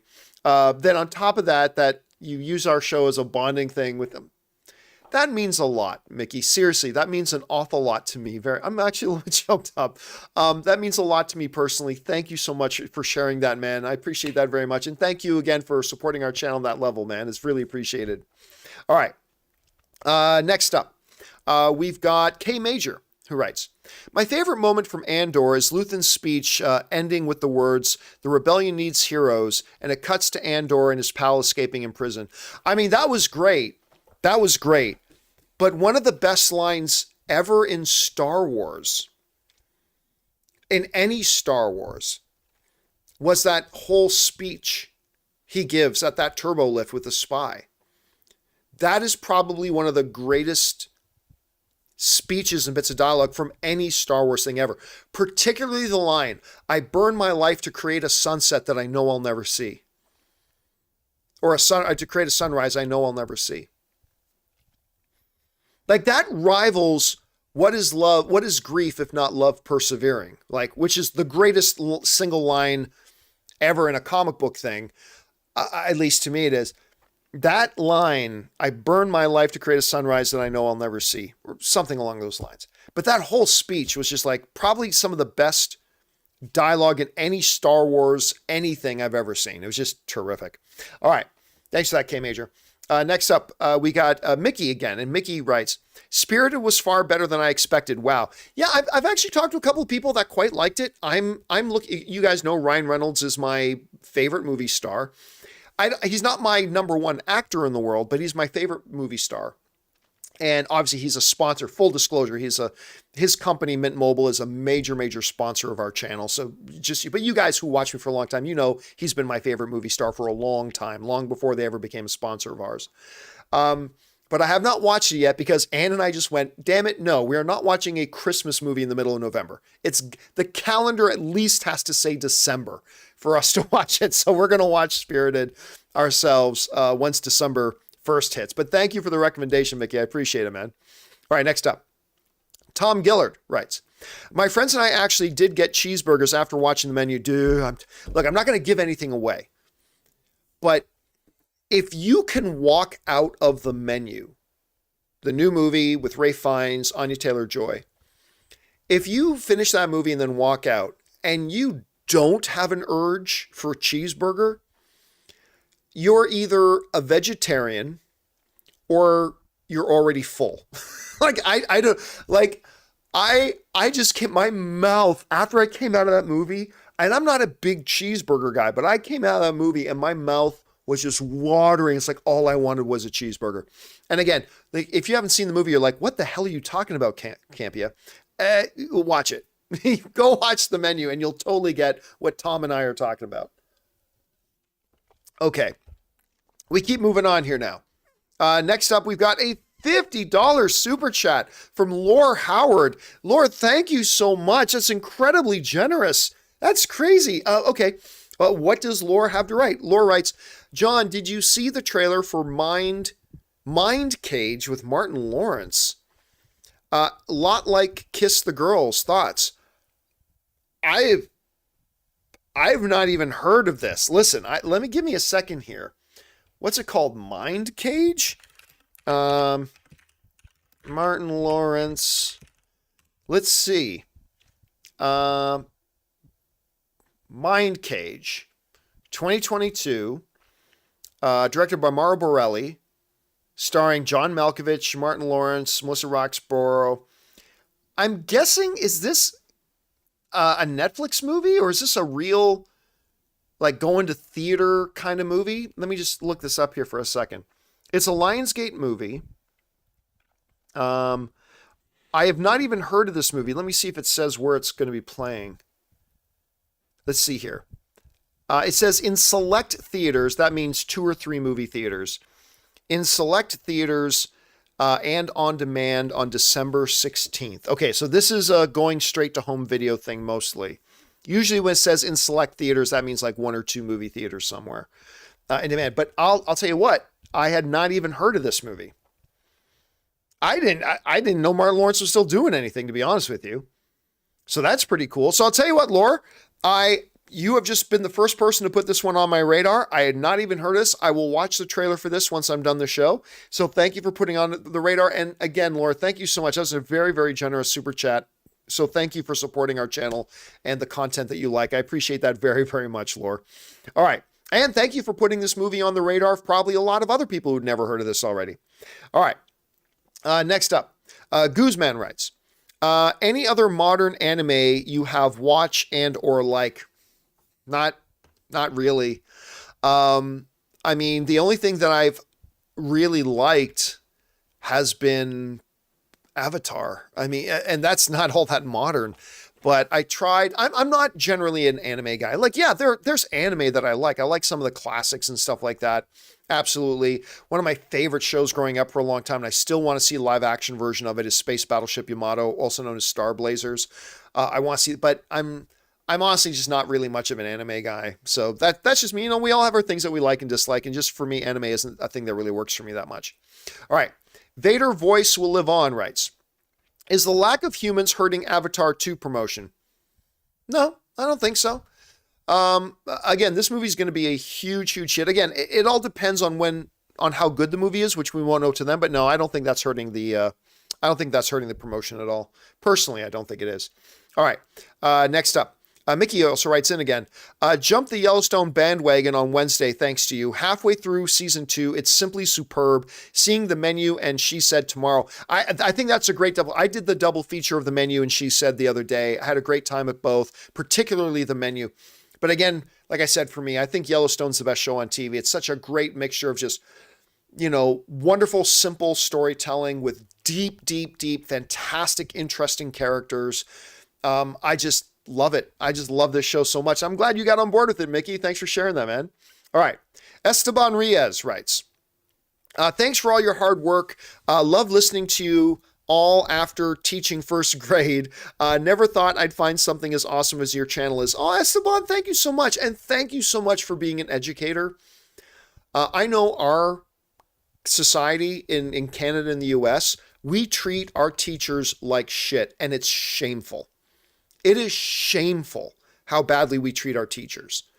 It's unbelievable. When there are a number of other cultures and countries in the world that elevate and honor teachers and train them right and give them real salaries, and it is shameful the way our society treats teachers. So thank you so much for doing this. It's one of the most important jobs in the world. So thank you so much for being a teacher. All right, let's see. Next up. Cutter Hale writes, the menu was phenomenal. She said was good, but man, did I love Spirited. Definitely going to become a Christmas classic over time. Highly recommend. Thank you. So you know what's funny, Cutter, is that I think the very first person to write in once Spirited dropped on Netflix, I think the very first person who wrote in about it wrote in and said they didn't really like it. But since then, everybody who has written into me about Spirited, that's again is the Will Ferrell, Ryan Reynolds Christmas movie that's on Netflix right now. Every single other person, other than that first person who wrote in, is telling me they really, really like it. So again, I'm excited to see it, but it's going to have to wait till it at least says December on my calendar. All right. Thanks for writing that in, Cutter. Next up, Joshua McGregor writes, hey, John, do you think you guys will add music for the other shows like Weekly Hero or Open Mic? Oh, you mean like the opening music? I don't know, maybe. Does it matter? That's the thing is, does it matter? I mean, if we have this, and I'll tell you what else, it makes starting the show, especially when you're doing it live, it makes it, opening a show live with music is actually kind of complicated. I won't go into all the steps and procedures we have to do to make a music opening happen on the show, but it's a little more tricky than you might think. If it was pre-recorded, it would be easy, but doing it live is actually kind of challenging. So honestly, we haven't had any talks about it. Like our second in command, the name of my company is Carson Drive Media. Okay, so our show is the John Campea Show. The YouTube channel is the John Campea channel, but our company is called Carson Drive Media. And the second in command at Carson Drive Media is producer Jonathan Boyko. He is his official title with the company is Director of Operations. And Jonathan and we will talk about stuff all the time. We'll talk about, production things and this and that. But one of the things that's never come up in any conversations he and I've ever had has been about, should we add opening music to any of those shows? And I'll be honest with you, it's not really a priority. I'm not against it. Don't get me wrong. I'm not against it, but it's really not a priority of ours. Not really a priority, but who knows? Never know. Maybe we will at some point. We'll see. All right. Next up. Thanks for that, Joshua. Mr. Graham 91 writes, I left my job of 12 years. I'm looking into getting into the next phase of my life, although not quite sure what that is. Any advice you could give to individuals in a similar position that I'm in? That's tough. Listen, I went through that. I was working in a career that was totally different than what I'm doing now. And I made the decision to quit that job and go full time with my blogging. At the time it was blogging, then it became, it grew from blogging to podcasting and video and stuff like that. But that was big. Now, here's the thing. When I did it, I was single, right? I didn't have anybody else I was responsible for. I didn't have anybody else that I had to take care of. I was single. And so I was able to make that jump, understanding that I had some money saved up. And so I could try it for about a year. I'd be able to try it for about a year. And if it didn't work out, maybe I could go back to my other profession. I was working in law at the time. So maybe I could do that. So I would say this. Now, you've already left your job, so that makes it a little bit, but for advice for other people, what I would say is, if you feel like you need to leave your job, what I would say is spend a couple of months really tightening your belt, canceling as many of your personal services as you can, and just start banking as much money as you can. So that way you have as much money saved up. Remember, I am not a financial expert. I'm just telling you what I have done personally before. So it may or may not be good for you. Don't take this as advice. I'm not a financial expert. Okay. But whenever I know I'm going to make a change, I tighten my belt and I start banking as much money as I can. $20 here, $10 there, $100 here, whatever, to try to have as much money in my bank account for when I'm unemployed. And try to have an idea. Again, this is too late for you, but I would say try to have an idea about what you'd like to do before leaving that job. But that doesn't mean that the situation you're in can't be redundant. I'd start with this. Sit down, open up Notepad on your computer and write down the things you love to do and things you absolutely don't want to do. Then start cross-referencing that with a bunch of your competencies. Like, hey, I'm good at this and I'm good at this and I'm good at this. find which those things you're good at is like what competencies you bring, match up with things you love doing, and then transpose that into seeing what kinds of careers that could be. So it starts with prep. Bank as much money as you can. Leave once you think you've got a little bit saved up. Have an idea what you'd like to do. Have a full list of the things that you'd love doing in your jobs, things you don't like doing in your jobs. Cross-reference that with the list of your competencies and then equate that out to possible matches with various career choice that you can do. So anyway, it's always an exciting adventure when you're making a job change and a career change. It marks a total shift really in your life. So best of luck to you, man. I hope it works out for you. All right. Next up, let's see. That was Mr. Graham 91. Best of luck to you again, Mr. Graham. All right. Kyle Ginder writes, I just wanted to say thanks for having a podcast version of the show. I have an hour drive to work and listening to the show makes time go by faster. Well, thank you so much. I appreciate that. And if you guys did not know, let me see if I can bring it up here. The John Campea Show podcast. Let me see if I can find it here. Yeah. So John Campea Show podcast is available. Now, look at all those 5-star. Look at a 5-star rating there. There you go. It is available in podcast form. Go and subscribe to it today. I mean, even if you don't listen to it all that often, go and subscribe to it because it's great if you get in the car and you realize, oh yeah, I mean, I've got a long drive when I listen to the John Campea Show and the podcast is there for you. So go and sign up for that. So thank you for that. Thank you for pointing out. You know what's funny? I thought we would get, honestly, 100% truthful with you here. Because we are obviously primarily a YouTube show, right? We're primarily a video show. We do videos. So we just put together the podcast so, we could have, like, for certain people who just want to get their daily fix of the show, but they can't have a YouTube video open. So I was thinking 500 to 1,000. But, like, it's much bigger than that. We have a lot more people than that. I was just told the analytics for it. And we actually have a lot more people than that who subscribe to our podcast feed and also listen to our podcast feed. So thank you to everybody who does. I appreciate that very much. All right. We keep moving on here. Next up, we've got, who was that? That was Kyle. Next, we go to Al Rencha, who writes, Strange World actually looks pretty good. I'm glad you think so. I do not. I don't think it looks interesting or good in the least. So I hope you're right. But Disney seems to not believe in this film. They've kind of hidden it for the longest time. So I don't know. Maybe it'll be one of those surprise gems. I certainly hope it does. All right. Rob McDonald writes, AEW pay-per-view tonight. Have you ever watched AEW? If so, what are your thoughts? Jon Moxley is awesome. It's crazy how good he became since leaving the WWE. Yeah, I watched a little bit of AEW, especially in their earlier, like when they were getting things going. I thought it was like, I'm not a big wrestling fan today.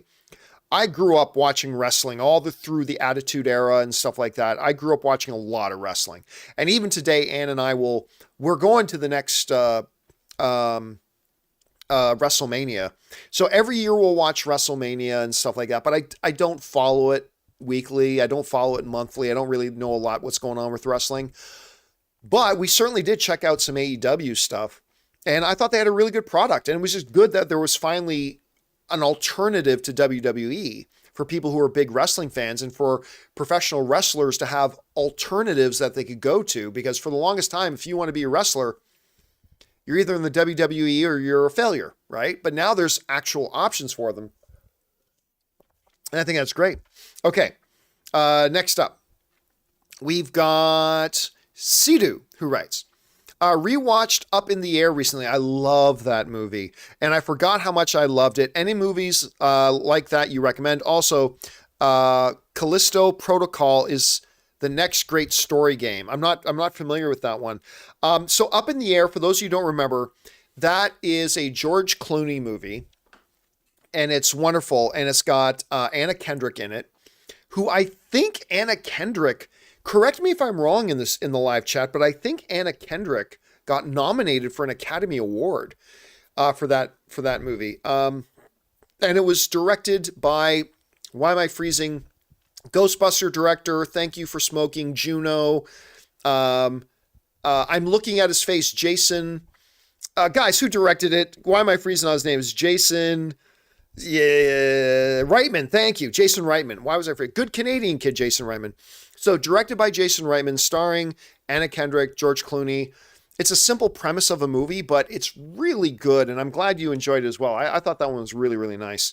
All right. So, guys, yeah, do check out Up in the Air if you get a chance. Thanks for the recommendation on that, Sidhu. Merk Lee writes, do you buy movies digitally or do you buy physical media? Well, look at my screen behind me.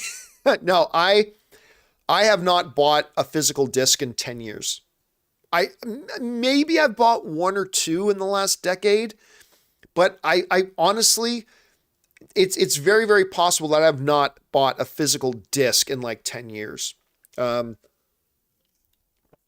am strictly a digital guy. The digital makes far more sense to me. I mean, part of my reasons, and Rob is very much a diehard physical media guy, but for me, the advantages of being a completely digital far outweigh any advantages there are being physical. Number one, my movie collection is with me everywhere I go. I can be on an airplane, and as long as there's a Wi-Fi connection on the airplane, I've got full access to all my movies. I can be at a buddy's house. I can have full access to all my movies. I can be in this room. I have full access to all my movies. I can be in the living room. I have full access to all my movies. I could be in my bedroom. I have full access to all my movies. They won't suddenly go missing. Like, I remember Rob and I had this discussion. Rob, some of you might have been watching this one show, but Rob and I have had this discussion before where it's like, here's the thing. Every single movie I have ever bought digitally, every single one. Because everybody talks about, but what if a streaming service pulls it away? Yeah, that's possible. That's possible. All I can say from my experience is every single movie I have ever bought digitally, I still have it. It's all still there. 100%. I don't know anybody with an even moderate size physical collection that still has every one of their movies. They go missing. Somebody borrows it, you forget who you lent what to who. It gets you do a move, and suddenly six of your discs are missing. Discs get scratched and damaged, and all this kind of stuff, right? And I remember Rob and I were having this conversation, and I brought that up. So look, I don't know anybody that has every disc they've ever bought because they go missing. He goes, I still have all mine. I'm like, I don't believe you. That's not true. He goes, no, I'm telling you, I still have every single one. Literally, it was like 1 week later. I come in when Rob, I think he was talking to Taylor. And as I walk into the office, right in the middle of their conversation, Rob and Taylor are talking, and I catch Rob in the middle of a sentence. Man, it's just driving me crazy. I just don't know where that 4K disc is. It's like, wait a minute, you just told me like last week that you've never lost a single one. He goes, well, okay, maybe I've lost a few, right? But anyway, to me, but that happens to everybody. Like when I collected physical media, absolutely discs would go missing. Maybe because you changed media rooms, or you moved from one apartment to another apartment, or you loan a bunch of them out to friends, and sometimes you forget which friend has what, or a physical disc get damaged, whatever. It happens. It happens. And unless you're home, you don't have access to any of your movies. Me, I have every single movie I've ever bought digitally, and I've got access to it wherever I go at any time. So for me personally, and it all depends on what is most important to you, right? Because there are some advantages with physical media where those advantages are the most important things to you. Whereas if you're somebody like me, the advantages of digital media, those advantages are what's most important to me. So it'll all depend. There's no right answer. There's no right answer, no wrong answer. But yeah, I am strictly, Merc, I am strictly a digital media guy. I'll never buy another physical disc. I'll never buy another physical disc ever. Any more than I'll go out and buy a rotary phone. So yeah, that's just me. But again, it all depends on what elements, which advantages are most important to you. For me, it's digital. All right. Jay King writes, let's see here. Jay King writes, hey John, did you check out Tar or Bones and All yet? Two of my favorites of the year. I thought they were both incredible, especially Bones and All. Bones and All is not playing anywhere near me yet, so maybe you saw it at an advanced fan screening or something, but it's not playing here. I think it comes out next week for me here, so there's that. Tar, no, I've got Tar queued up. I'm ready to watch Tar. I just have to have a free evening to sit down and watch it. It's going to be a big awards contender, all that kind of stuff. I'm very excited about watching it, but I have not watched it yet, even though I got it queued up. And then Bones and All, that's something I'm going to have to wait and see till next week. All right, thanks for sharing that, Jay. Next up, Coneth writes, when non-blockbuster movie of, okay, let's try this again. What non-blockbuster movie of this year have you been most disappointed with? For me, it's Men by Alex Garland. The trailer looked so good and interesting. I never thought Men looked remotely interesting. I mean, it was from Alex Garland, who is a very interesting filmmaker, but the trailers for that movie were ridiculously dumb. They never gave you the slightest idea about what the movie was about. Like, not the slightest idea what this movie was about. So I'm like, hey, if you can't be bothered to tell me what the movie's about, why should I go see it? So I never saw it, and I heard some pretty bad things about it. But what non-blockbuster movie to me was the most disappointed? Well, that's easy for me. It's Easter Sunday. Joe Coy, I think, is the funniest man in America. I think he's my favorite comedian right now. I think that dude is ripping hilarious. I love him. And that movie was awful, in my opinion. It was completely awful. It broke my heart watching it. So the biggest non-blockbuster disappointing movie for me this year has been Easter Sunday, because I love Joe Coy so much. All right.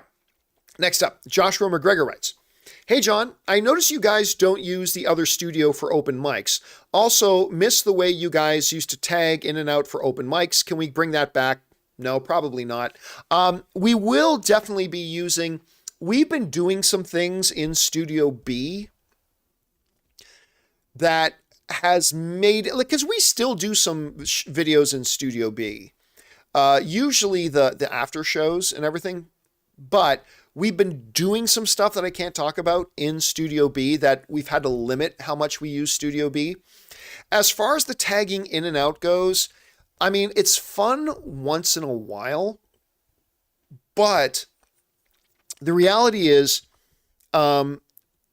if I can have Rob and Chris there, and then I can get work done while they're doing the show, I can go off and do work so I'm not up till 3 o'clock in the morning, then I need to take advantage of that.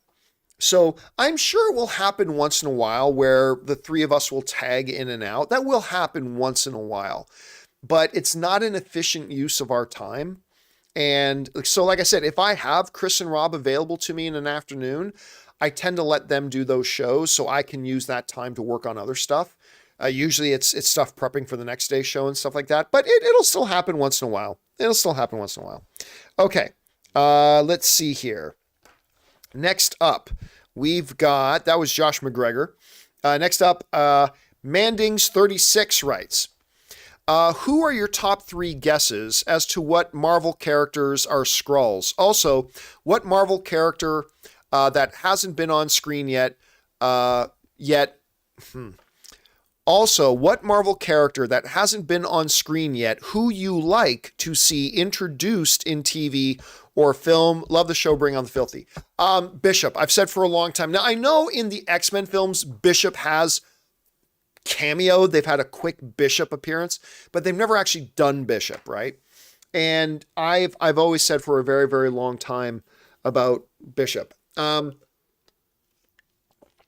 far as Skrulls, I can't talk about that. For which you will find out why soon enough. Somebody may or may not have already shown me a bunch of Secret Invasion. I may or may not have already had a few episodes of Secret Invasion given to me.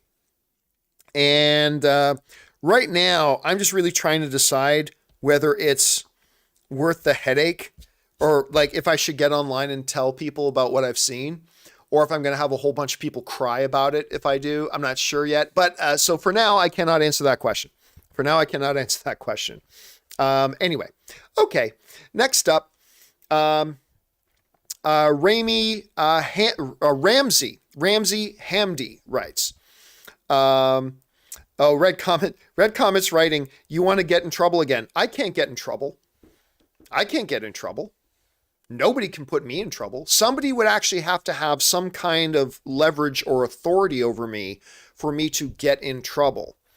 One of the reasons I told the studios to take me off their press lists, and one of the reasons why, even though, like I brought it up on screen earlier, like I showed you guys, I still get invitations to these things, but I don't go. Like, one of the reasons why I have started declining every invitation to go to any kind of press thing is because I want it to be very, very clear that no studio anywhere at any time ever has any leverage on me. None. Nothing. So when I tell you I like something, it's because I really liked it. And that's been the case with me the whole time, as long as I've done my career. When I tell you I don't like something, I legitimately didn't like it. When I tell you I do like something, I legitimately tell you I do like it. But, you know, one of the several reasons why I decided to get rid of all the press access stuff is just because I want to make sure that there's never any ambiguity, that no studio anywhere, no filmmaker, no studio, no nothing has any leverage on me whatsoever. Because, like, what are they going to do? Take away my press access? I've already returned all my press access. Doesn't matter. Now, I'm just trying to think, but I still want to do right by people, right? I still want to do right by people. So, okay, on my device, I have some episodes of Secret Invasion. Okay. What should I reveal? What should I not reveal? That's still stuff. I got to figure that out, whatever. But yeah, anyway, it's just a thing. It's a thing. A lot of other people in this industry that I'm in go through the exact same. I'm not special. Like, I can guarantee you there's probably at least a dozen other people that got the same stuff that I got.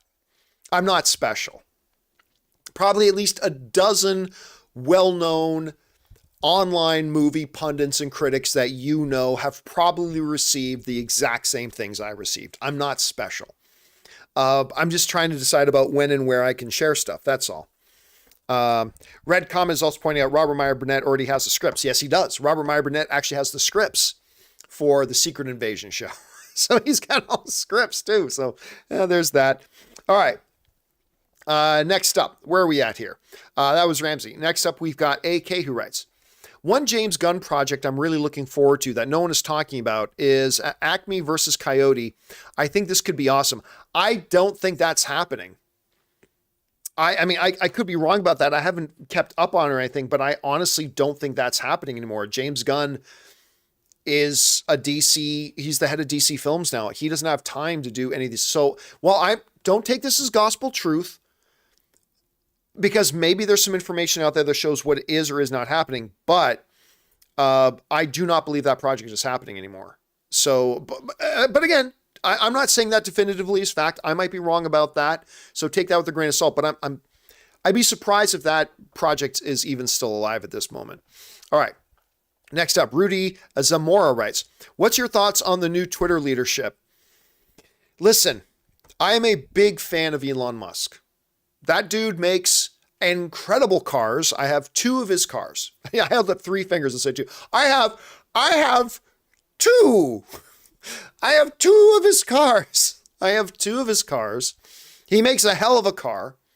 I also love the fact that for the longest time, he has been one of the most prominent voices on climate change, and one of the most prominent outspoken voices on climate change and the need for us to get away from fossil fuels and all that kind of stuff, and you know, helping to move all of us to more clean energy and stuff like that. So for a lot of different things and for a lot of different reasons, I really do like I really do like Musk. I really do. However, just because you're really good at one thing doesn't mean you'd be good at everything. I think Gordon Ramsay's an incredible chef, but if I had to go in to get knee surgery, I don't want him with the scalpel in his hand. And I'll tell you, listen, you guys know, I basically stopped using Twitter. Like I put up one tweet in the last 2 months.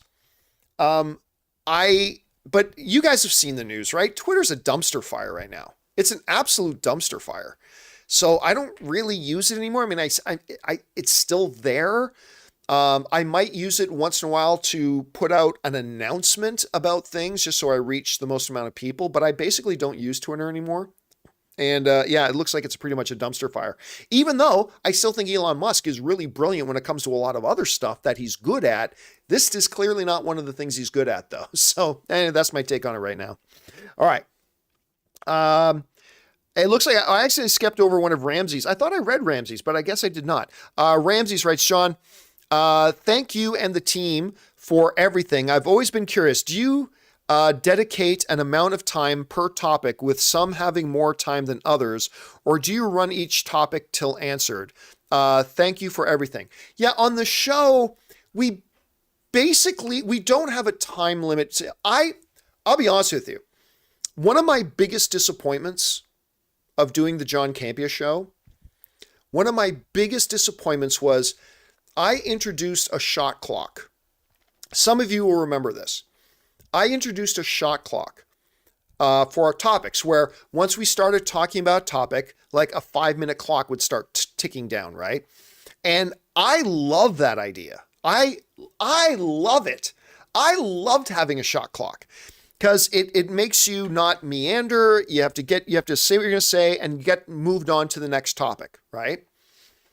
But you, our audience, hated it. Like overwhelming. Like some people said they really liked it, but overwhelmingly the response we got from our viewers that they did not like the shot clock. I'm not going to lie to you. Someday I'm going to bring it back and try it again. I am someday going to try to bring it back and try it again. But no, honestly, right now, we don't have set periods of time. Like we don't like it going too long, but if we get through everything quick, we get through everything quick. Sometimes a topic will go longer, we'll go longer. That's just the way it is. But I think I would like to standardize it a little bit.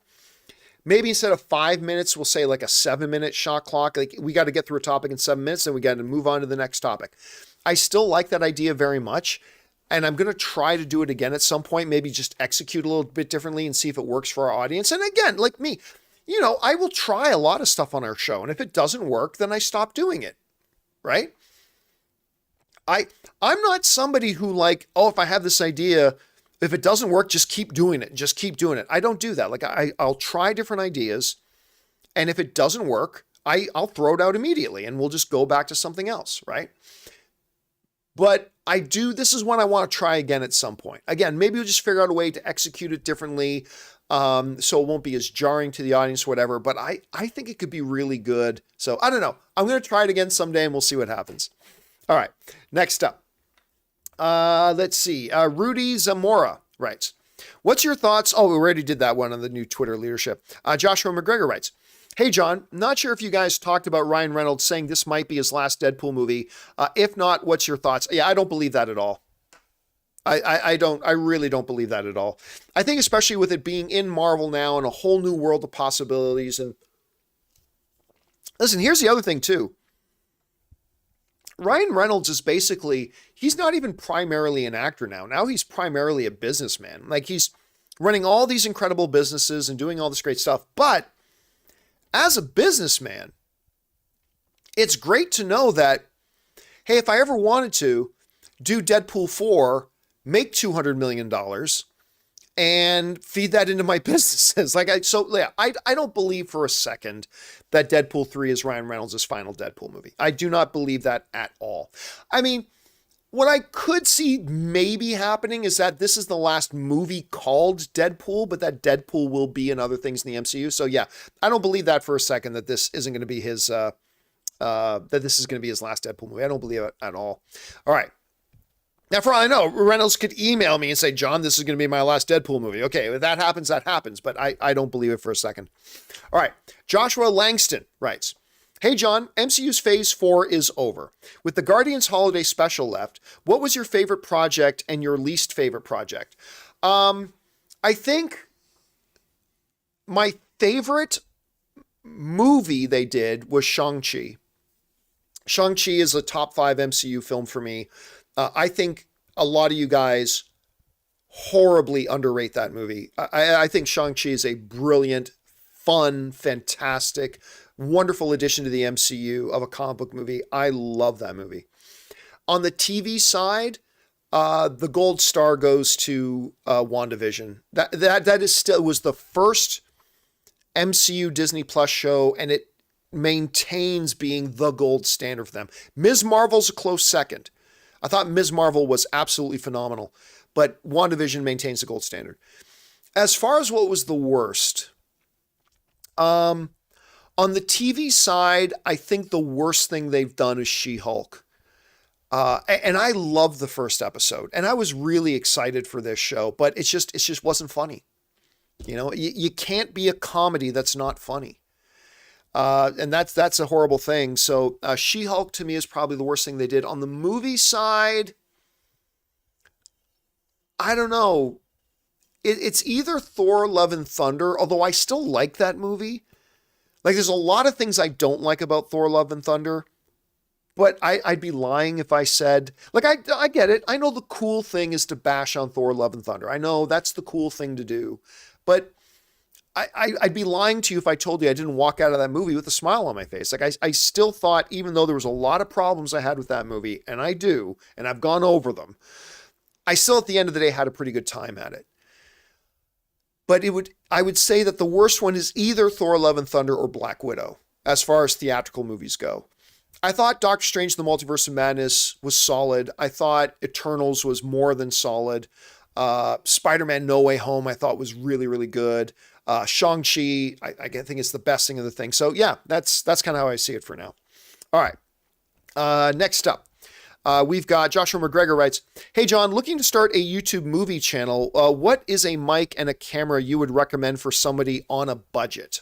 Okay, if you're on a budget, my main thing would be, let's see. Okay. So my first thing would be to look at something like a very, very standard thing amongst a lot of streamers, both on Twitch and on YouTube. But if you're on a budget, the Logitech C920 webcam. You can get it for $72. You're not going to get this kind of an image from it, but you're going to get a pretty darn good image. As a matter of fact, back in my AMC and Collider days, when I used to do remember AMC Mailbag and Collider Mailbag? Well, a lot of times I would do Mailbag solo, right? And when I did Mailbag solo, this is the camera I would use. I would use a Logitech C920. Again, it's not nearly as good as a standalone dedicated mirrorless camera, but for a webcam on a budget, that's a pretty good one to do. As far as a mic goes, let me see if you can still get these. I'm pretty sure you still can. Yeah. Again, they're not the best mics in the world, but on a budget, the Blue Snowball USB plug and play microphone, you can get one right now for $44. It is a solid, dependable. I used a Blue Snowball microphone for a while in my career. So yeah, if you're looking for, so Pool McPoot, I'm sorry, is saying the Elgato face cam, that doesn't fall under budget, because the Elgato face cam is great, right? Actually, let me see if I can pull it up here. Especially the new Elgato Facecam Pro is amazing. But the problem is he's asking for budget, and the Elgato Facecam, and I have a couple of these. I have several of these ones, but these are $170. So it's more than double the price of like the Logitech C920. So yeah, I mean, obviously if you have more money, there are better options. But I think if you just want something that's going to be reliable, have a pretty decent image, and give you pretty decent sound, for about $110, you can get both the Logitech C920 webcam and the Blue Snowball microphone. And in total, you're spending about $110, $120 in total. Now, again, the more money you have, the more options you have. But if you're looking at budget, that's what I would recommend right now. All right, let's see. Next up, we go to, where are we at here? Okay, there we are. That was Joshua McGregor. All right, next up. Orange Hand writes, I've got to concentrate. Hello, hello, hello, echo, echo, echo. I have no idea what we're talking about. Sorry about that, Orange Hand. Cutter Hale writes, my uncle is making me wait till Christmas Day to see Violent Night. Do you think it'll still be in theaters by that time with movies like Avatar out? Ooh. What is the actual release date of Violent Night? How's that? Violent Night release date. It's December 2nd. Yeah. I think, yeah. Because that'll be, so the second week of the 9th, then the 16th, and then that's like 3 weeks in theaters, 3, 4. Yeah, it should still be in the movie theaters by then. I think you're okay at that point. I am not waiting. I'm going to go see Violent Night opening night. I'm very, very excited for that movie. But yeah, I think it'll still be in theaters, Cutter. I think you'll be safe there. All right. Next up, we go to Manny Garcia, who writes, watched the menu, was really entertained and enjoyed it. Most of the showings were packed, including ours. Hopefully does well. Yeah, my screening was not packed. I probably had about 15 or 20 people in the theater, but that was way more because I did a double feature that night. I went in and watched the menu, had 15 or 20 people in my theater. And then I went in to go watch She Said, which is also quite good. But I had like 5 people in the theater that I went to go see She Said in. Yeah, that movie's not going to be making a lot of money. Not going to be making a lot of money, unfortunately. Even though I think it's pretty damn good. All right. Alex McCune writes, hey, John, I wonder what you think of Donnie Darko. I like Donnie Darko. We've talked about that a bunch. I lean more towards the director's cut. I never watched director's cuts. The director's cut is my favorite movie. It got me into collecting movies. Oh, that's cool. Like, yeah, I'm not a huge Donnie Darko guy like a lot of people are, but I actually quite like it. I think it's really good. Again, I've never seen the director's cut. I'm not a director's cut guy. Because to me, the movie that got released, that's the definitive version of the movie. That's it. Everything else is kind of fan fantasy, I guess. But that's just the way I look at it. I know a lot of people look at it differently, and that's perfectly cool. But I just like that. But yeah, I'm a Donnie Darko guy, just not as big as a lot of other people are. That's the only thing, Alex. All right. Next up, Joshua McGregor again writes in. He has a lot to say today, Joshua. Joshua writes, hey, John, is the plan still to release the day... Sorry, let me try this again. Is the plan still to release the Day in the Life of John Campea video, or has that been delayed due to lack of time? If not, can we also what goes on during the commercial breaks on the main show? LOL. So yeah, somebody else was asking about that a little bit earlier. We are still going to do it. I'm going to try to get it done before Christmas. Part of it is just super busy. It's just, yeah, it's very busy. It takes a lot of hours doing the show that we do. But we are still going to do it. And no, probably not going to show what goes on. We will probably not show what goes on during the commercial breaks on the show. That what happens in Vegas stays in Vegas, and we're just gonna keep that there. All right, but thank you for asking, Joshua. Joshua also writes, sorry for the amount of questions. I love that you're writing all these questions, man. I never make it to the AMAs, taking full advantage. Well, I'm glad that you are, and thank you for being here and being a part of it, man. I appreciate that. All right, let's see.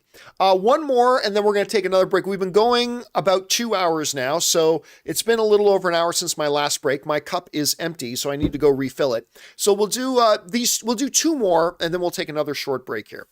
So we'll start with Tristan, who writes, why do people still insist that streaming platforms are profitable? Disney, for example, has invented millions in content while insisting that Disney Plus will be profitable eventually. Well, it will be profitable eventually.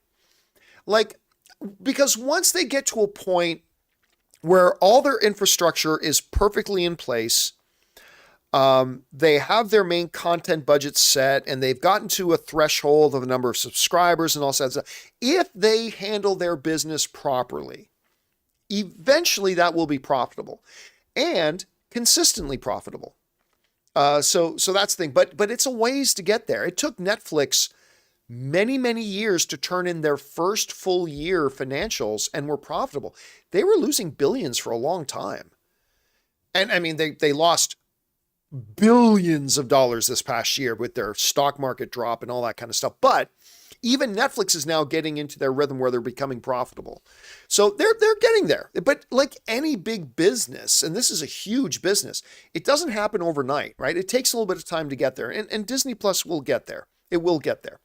All right. Next one. Seconds from Disaster writes, what is your favorite piece of tech you own and why? Probably my iPad Pro. My iPad Pro, even though I don't use it as much as my laptop or my desktop, my iPad Pro is great because it's so mobile, it's so portable. I can take that thing on a walk to the park and edit 4K video on it. I can take that thing on a walk to the park and write scripts on it. Or like I said, do heavy video editing on it, or do research or read on me. It's a brilliant device. I love it. That's probably my favorite piece of tech that I have. Okay, guys, with that said, we are going to take one more break because like I said, we've been going for a couple of hours now. I need to refill the drink there, give you guys a chance to talk amongst yourselves, runs you to the bathroom, grab something to eat, but don't go anywhere, guys, because we will be 2 or 3 minutes. We'll be right back.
Guys, and we are back. Thank you so much for your patience and indulgence. So we took one more break there. I refilled my cup.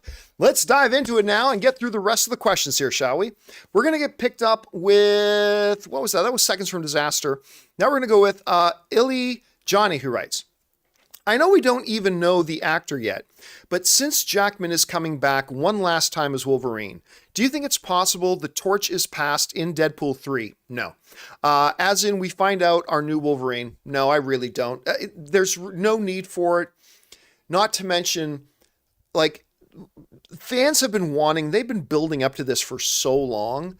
I think it would be a disservice, like a really big disservice, if they split the attention with like introducing a new Wolverine, stuff like that. Besides, you want, who's ever going to be directing the new X-Men and stuff like that, you want them to have a voice in who's being cast. And they don't have directors or anything yet, right? You don't want Sean Levy, who is going to do a great job with this Deadpool movie.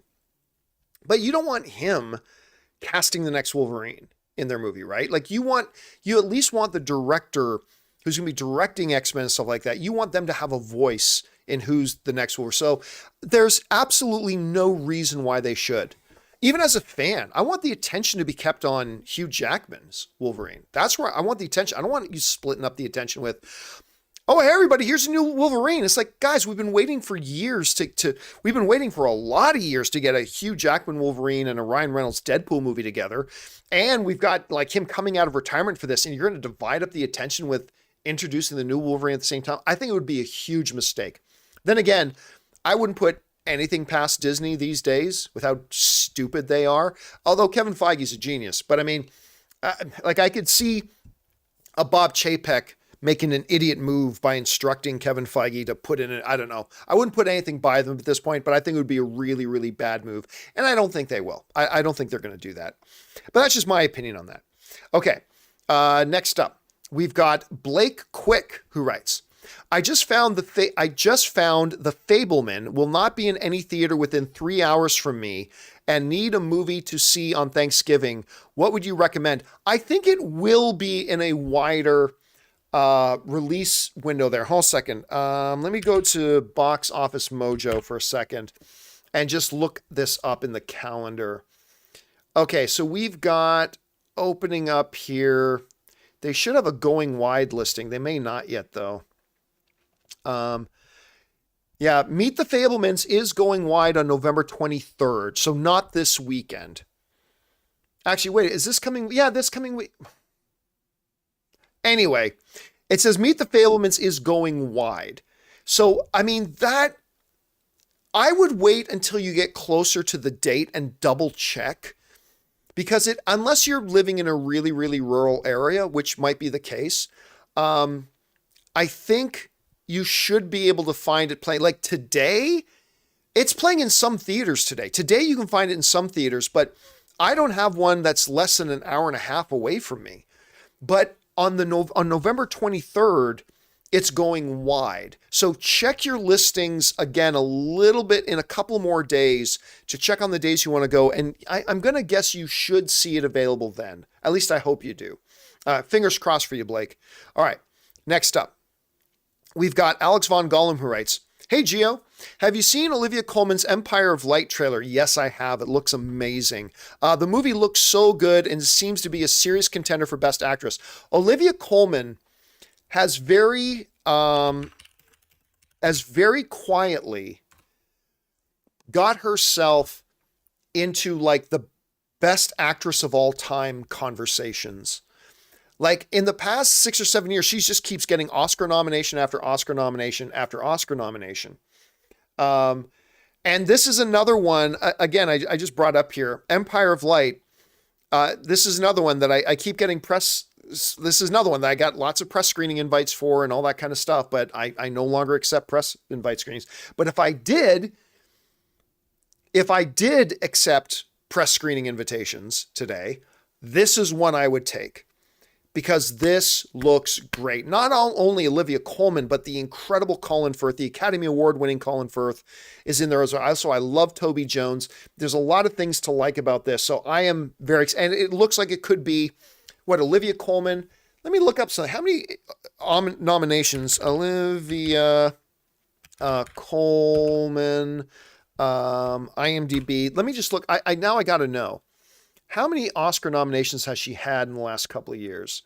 Okay, so she has 3 Oscar nominations in the last 3 years. 3 Oscar nominations, including 1 win in the last 3 years. In 2019, she won for Best Performance by Best Lead Actress for The Favorite. In 2021, she was nominated for The Father. And in 2022, she was nominated for The Last Daughter. I mean, you can make an argument that Olivia Colman, the last couple of years, she has been the hottest actress in the last 3 or 4 years. Like, who else literally 3 times in the last 3 years has been nominated for Academy Awards? Like 3 years in a row. Acting-wise. Anyway, that's just one of the reasons why I'd be very, very excited to see. I can't wait to watch Empire of Light. It looks great. All right. Next up, we've got a Writer Boy. And Writer Boy writes, how would you like Storm to be introduced in the MCU? Who would you like to play her? Just so you know, Writer Boy, I never do X actor and X role. Who should play that? I never do that. Because it's folly. Like, I have no idea how they want their Storm to be. How are they going to write their Storm character? Because without knowing how they're going to write their Storm character, you can't possibly take a legitimate guess at who they or who you want to play them. So that's irrelevant. How will they introduce? They'll introduce her in a regular X-Men movie, I believe. I know for a long time people thought they would introduce her in Black Panther, which is a possibility if they had actually recast T'Challa, but they decided to kill off T'Challa instead. So I think they're just going to introduce her in an X-Men movie. I think they're just going to introduce her it's going to be a very straight introduction. Just a very straight edge introduction. All right. Thanks a lot for writing that in, Writer Boy. Next up, Ben Rayner writes, when making said show notes, how detailed do you go? Like full paragraphs or just bullet points? And do you send the same show notes to everyone or different people get different notes? All right. So there's two different things. Okay. I'm actually going to show you guys. I'm going to let you guys look in behind the curtain here a little bit. Okay. You're not going to see it perfectly, but there's the main show notes that goes out to everybody. All right. And these main shows, so there's two different things. Okay. There's the main show notes and then there's my personal notes. All right. So let's start with the main show notes. The main show notes go out to everybody involved with the show. Okay. So let's see if I can bring this up. So here's the main show notes. So, it just starts off. This is the document. It starts off with the date, the episode title. This is what will be in the main thumbnail of the main show. Live action Spider-Man movie spinoffs, live action Spider-Man spinoff shows coming to Amazon - the John Campea Show. So when you go to the John Campea YouTube channel, let me see if I can bring this up here. When you go to the John Campea YouTube channel, you'll see that there it is. Live action Spider-Man spinoff shows coming to Amazon, right? Just like it is in the show notes, right? Just like it is in the show notes. So we put in the date, we put in the show notes. Then we break it down into topics. And each topic has several categories. So we call it the segment title. So when you go onto our YouTube channel and you find the individual segment video of this topic, this is what the segment title is, what the title of that video will be. So that's information for Ray. So Ray knows what titles to put in. Then the main story URL. So the first topic was Deadpool 3 looking at Channing Tatum. So then I put in a story URL so that our on-screen talent like Chris and Rob, they have a website that they can go to and read the story and start their own research. But also I put in that URL for Jonathan, producer Jonathan. So as we're talking about the story, he can bring up the website with the story, right? So we include the segment title, the URL, then I include the viewer email, because remember, all of our main topics come from you guys. You guys send in the main topics. And so I put in the viewer email so that our talent can know what question it is they're asking and Ray can make the question graphic. Then we have what's called the side. The side is, every once in a while we'll go, all right, and this comes to us from the folks at Variety who write, and then the text of the story comes up. That's what we call the side. So if we have a side, I'll pick out what is a good side that gives a lot of good information for our viewers, and then Ray will put the side graphic together. And then the final thing is the thumbnail text. So in the thumbnail, what text should be on the thumbnail? And that's for Ray, and in this case is called Deadpool with Channing Tatum. So again, if I go over to the John Campea YouTube channel and we find that one with Channing Tatum, yeah, so you see here, Deadpool with Channing Tatum is supposed to be the text on the video. Well, if you go to the individual video, and here it is right here, Deadpool with Channing Tatum, you see in the video, you see in the thumbnail, it says in big white letters, Deadpool with Channing Tatum. So that's where that comes from. So anyway, and then we do that for each of all the main topics. We do the topic 1, topic 2, topic 3, topic 4, sometimes topic 5, topic 6, whatever.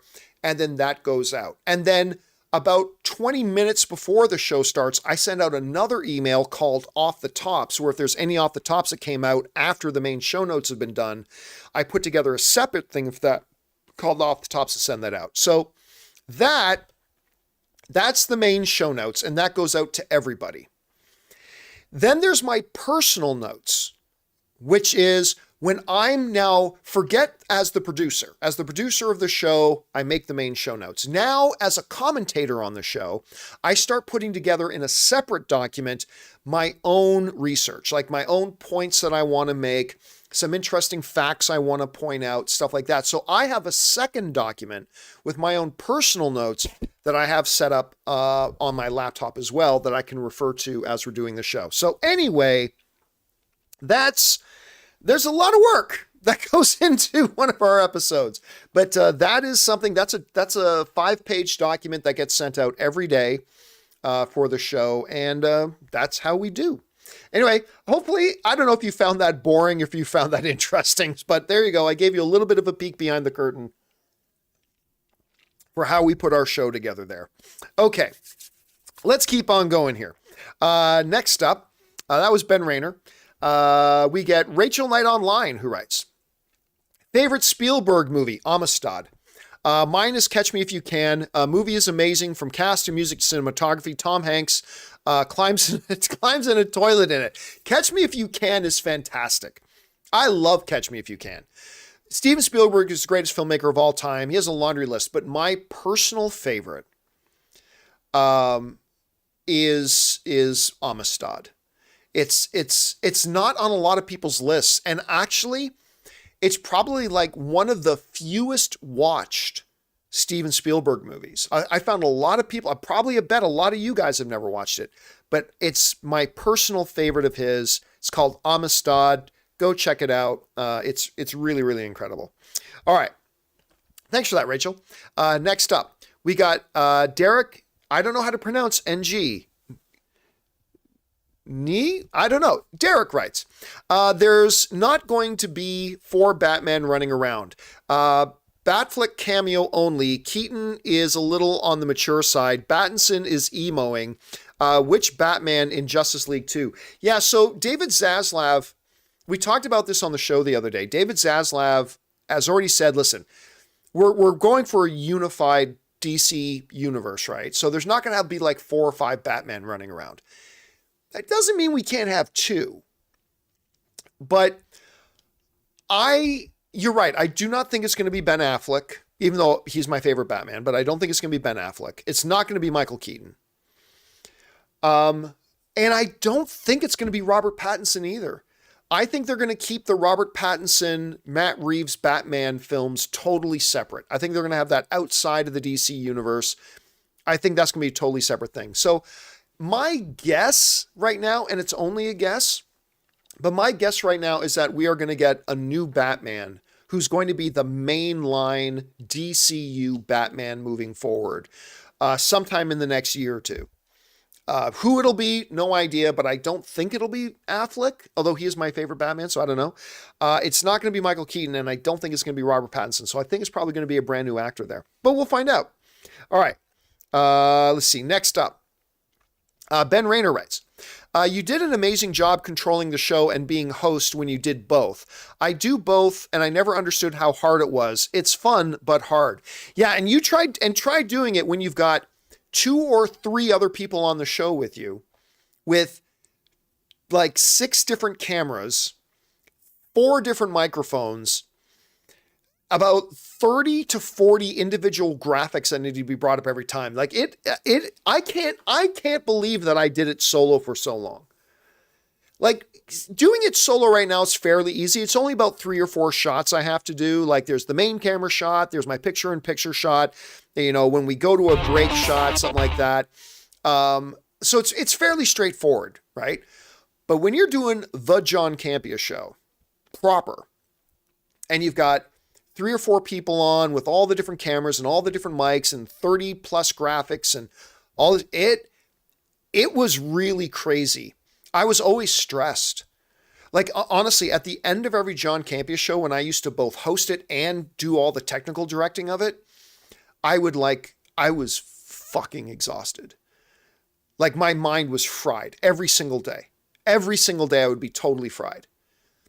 And I'd want to crawl onto the floor somewhere and just pass out for a bit, because like you're constantly trying to keep everything running smooth and keep up appearances. Hi everybody, welcome to the show. Like you're trying to do all that and everything at the same time. And I know right now Harloff is trying to do it.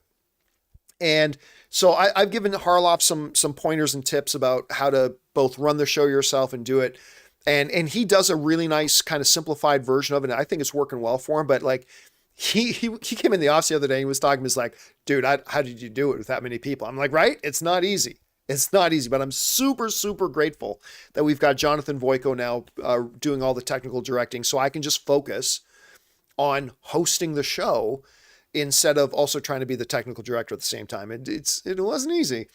All right, next up, Prestonian writes, when is Daniel Day-Lewis going to come out of retirement to play Campea in the biopic? No, it's Liam Neeson. Liam Neeson will have to play me in the biopic. That's it. God, I would love it if Daniel Day-Lewis came out of retirement, but I don't think he is Prestonian. But God, we can keep hope alive. All right, Cameron Dane Scott writes, hi, thanks for all of your hard work. Thank you so much for that. I appreciate that. Not that the show needs anyone else, but what are the chances that Coy Jandreau will appear as a guest on the John Campea Show? Very minimal. I actually talked to Coy. Coy and I had some conversations. I'm going to guess maybe about a year ago. But here's the thing. If you're going to be on the John Campea Show, I don't want people coming in remotely anymore. Like during the pandemic, we did the John Campea Show remote, right? Like Rob would do it from home and we'd bring people in over, online and everything. But you guys have recognized, right? It's just not as good. There's a different energy when people are actually in the same room together. And between Coy's he's got a busy schedule, and the fact that I would require somebody who was even a semi-regular on the show and I don't live in LA anymore. I live an hour outside of LA.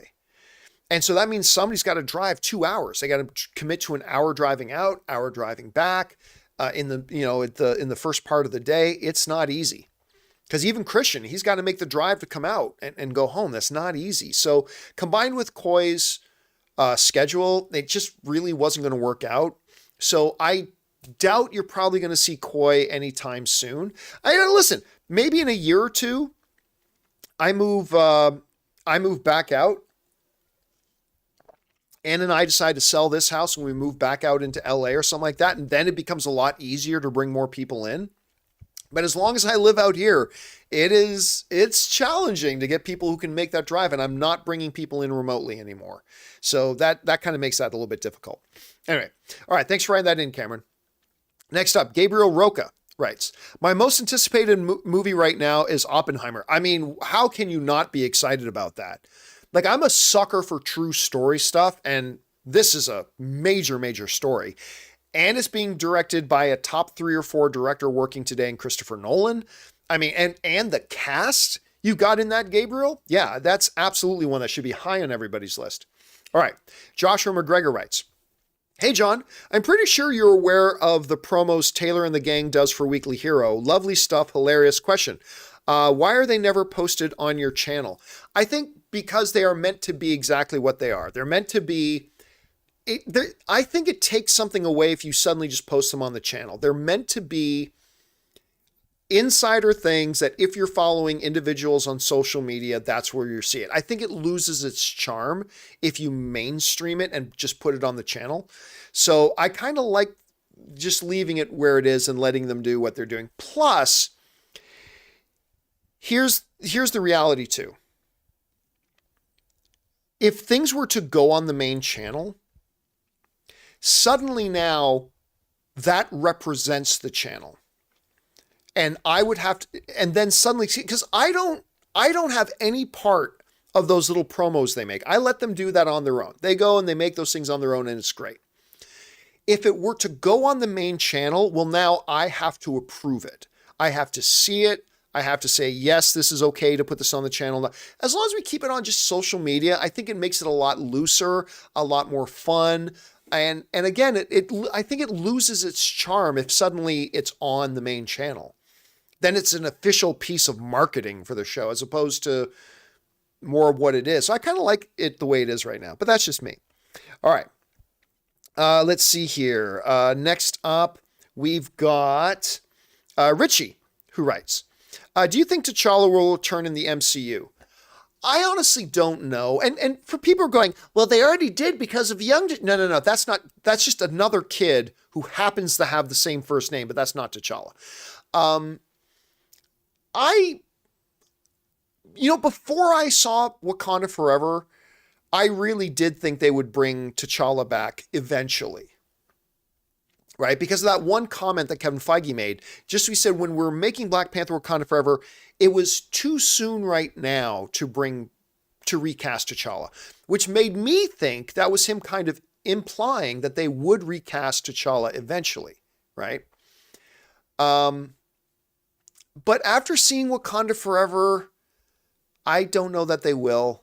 I hope they do. I hope they recast the character and bring the character back. I really, really do. But I'm not sure that they're going to be honest with you. All right. Let's see here. Next up, we got Joshua McGregor writes, hey, John, I know Taylor is your PA and is being utilized around the studio, but he is becoming a great addition to the team overall. Ever think about putting him on in some new capacities? No. Listen, Taylor's great. Taylor is actually, you know what his actual job title is? Taylor's job title isn't even production assistant. He's my personal assistant. And I have been I actually have to sit down and have a conversation with Taylor. I have been allowing him because he's been a fan of the show long before he ever started working with me. And so he's been really wanting to do certain things with the show, and I've let him do it, and everything we've had him do, he's done a great. He's an ideal employee. He really is. When you present him with something, he embraces it and does the best he can. His attitude is always, what else can I do to help? He's amazing. But I have been letting him do more stuff in studio at the sacrifice of what I originally hired him to do, which is to help me as a personal assistant. And some of that my wife has been letting me know has been lapsing. So I'm probably, no, hey, listen, if I wanted somebody who's going to be on camera more, I would have hired somebody who is an on-camera talent. But don't get me wrong. I love what Taylor brings to our show. I love what Taylor brings to our company, but no, I'm not planning on having him change that. He is first and foremost my personal assistant, and that means he's got some responsibilities for me and Ann and stuff like that. And I allow him to be involved in different things on the show, and he does a great job. But yeah, probably not. No, that we're not going to create an on-camera, kind of more of an on-camera role for him, unfortunately. All right. Next up, ABCD writes, I'm happy you and Rob work together. It's great. I love working with Rob. I really do. We went a while where we couldn't because he was doing certain things and he couldn't commute out here to be on the show in person for a period of time. And that was fine. The show grew when Rob wasn't on it and all that kind of stuff, but I really missed having Rob on. And I think Rob brings a great dynamic to the show. And even if half the times I'm worried he's going to get my show canceled and all that kind of stuff, whatever. I love working with him, and I really like having him on the show. All right. Next up, Spencer Smothers writes, read the book for Knock at the Cabin. It's a great book, and the trailer looks very faithful to the book, but how they handle the ending will be everything. I have never read the book. Of course, this is the new M. Night Shyamalan movie that's got Dave Bautista in it. And what's the kid from Harry Potter? Rupert Grint? Is it Grint or Gint? Anyway, the Harry Potter kid, he's in it. The trailer looks great.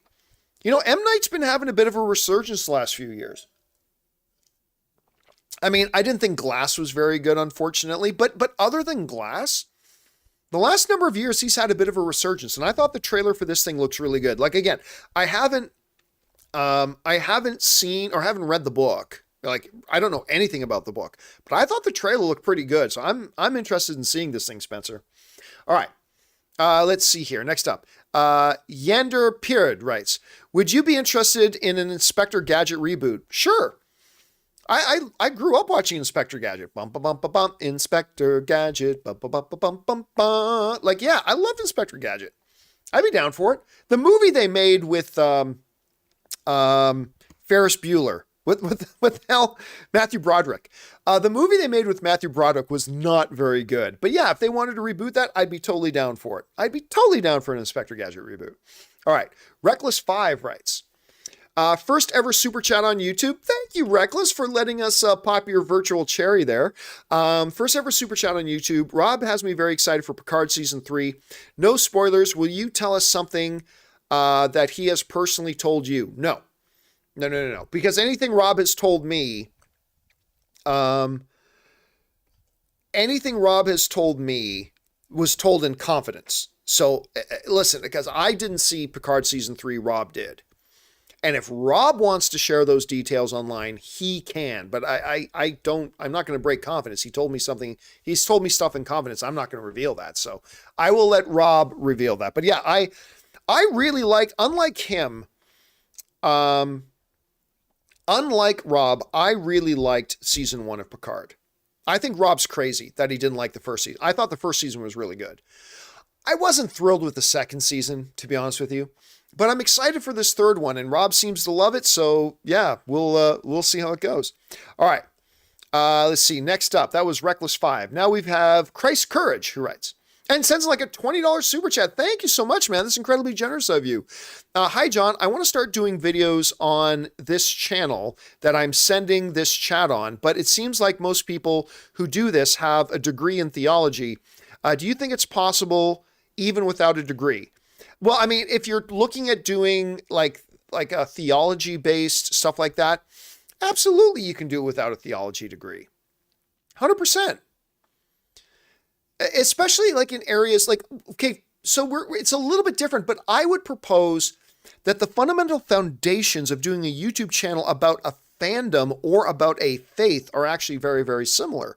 Like as somebody, if you're doing a YouTube channel as part of a fandom, yeah, you may not be the one making that music or making that art or making that TV show or making that movie, but you can talk about how these movies, TV shows, music, or art affects you and how you see it and your experience with it. That's great. I think the same is true with theology. You don't have to be a theologian to be able to talk theology or talk about how it impacts your life and what stands out to you and what's important to you and your insights too. You can totally do that. Just don't pretend to be a theologian while you're doing it, right? That's the only thing. So I think you can absolutely do that very, very much. So you go and do that. And I think that's great that you are. I'm a big theology nerd myself, but so anyway, there's that. All right. Have you ever heard somebody refer to themselves as a theology nerd? I am a theology nerd. I bet some of you didn't know that, but I am. All right. Bob Spur TV writes, theology nerd with the Chipotle burrito-sized dick. Anyway, yes, Bob Spur TV writes, but you've never heard that statement either. Hi, John from the UK. Long-term fan. Thank you so much for that. Do you ever watch a movie and wonder how much Schnepp would have loved it? Yeah. Still misses electricity on stream. Oh, yeah. Yeah, all the time. All the time. I mean, not every movie, but there have been one that really stood out was Spider-Man Into the Spider-Verse. That was one that's the first one I really remember that I came out of going, oh my God, Schnepp would have loved that one. Like, not every movie I love do I think Schnepp would have loved necessarily, but yeah, and Rob and I will talk about that quite a bit. Like, not every movie we see clearly, but every once in a while, there's a movie we see where we go, man, Schnepp would have loved that movie. Schnepp would have loved that movie. We still do. I bet you everybody who knew and worked with Schnepp still does.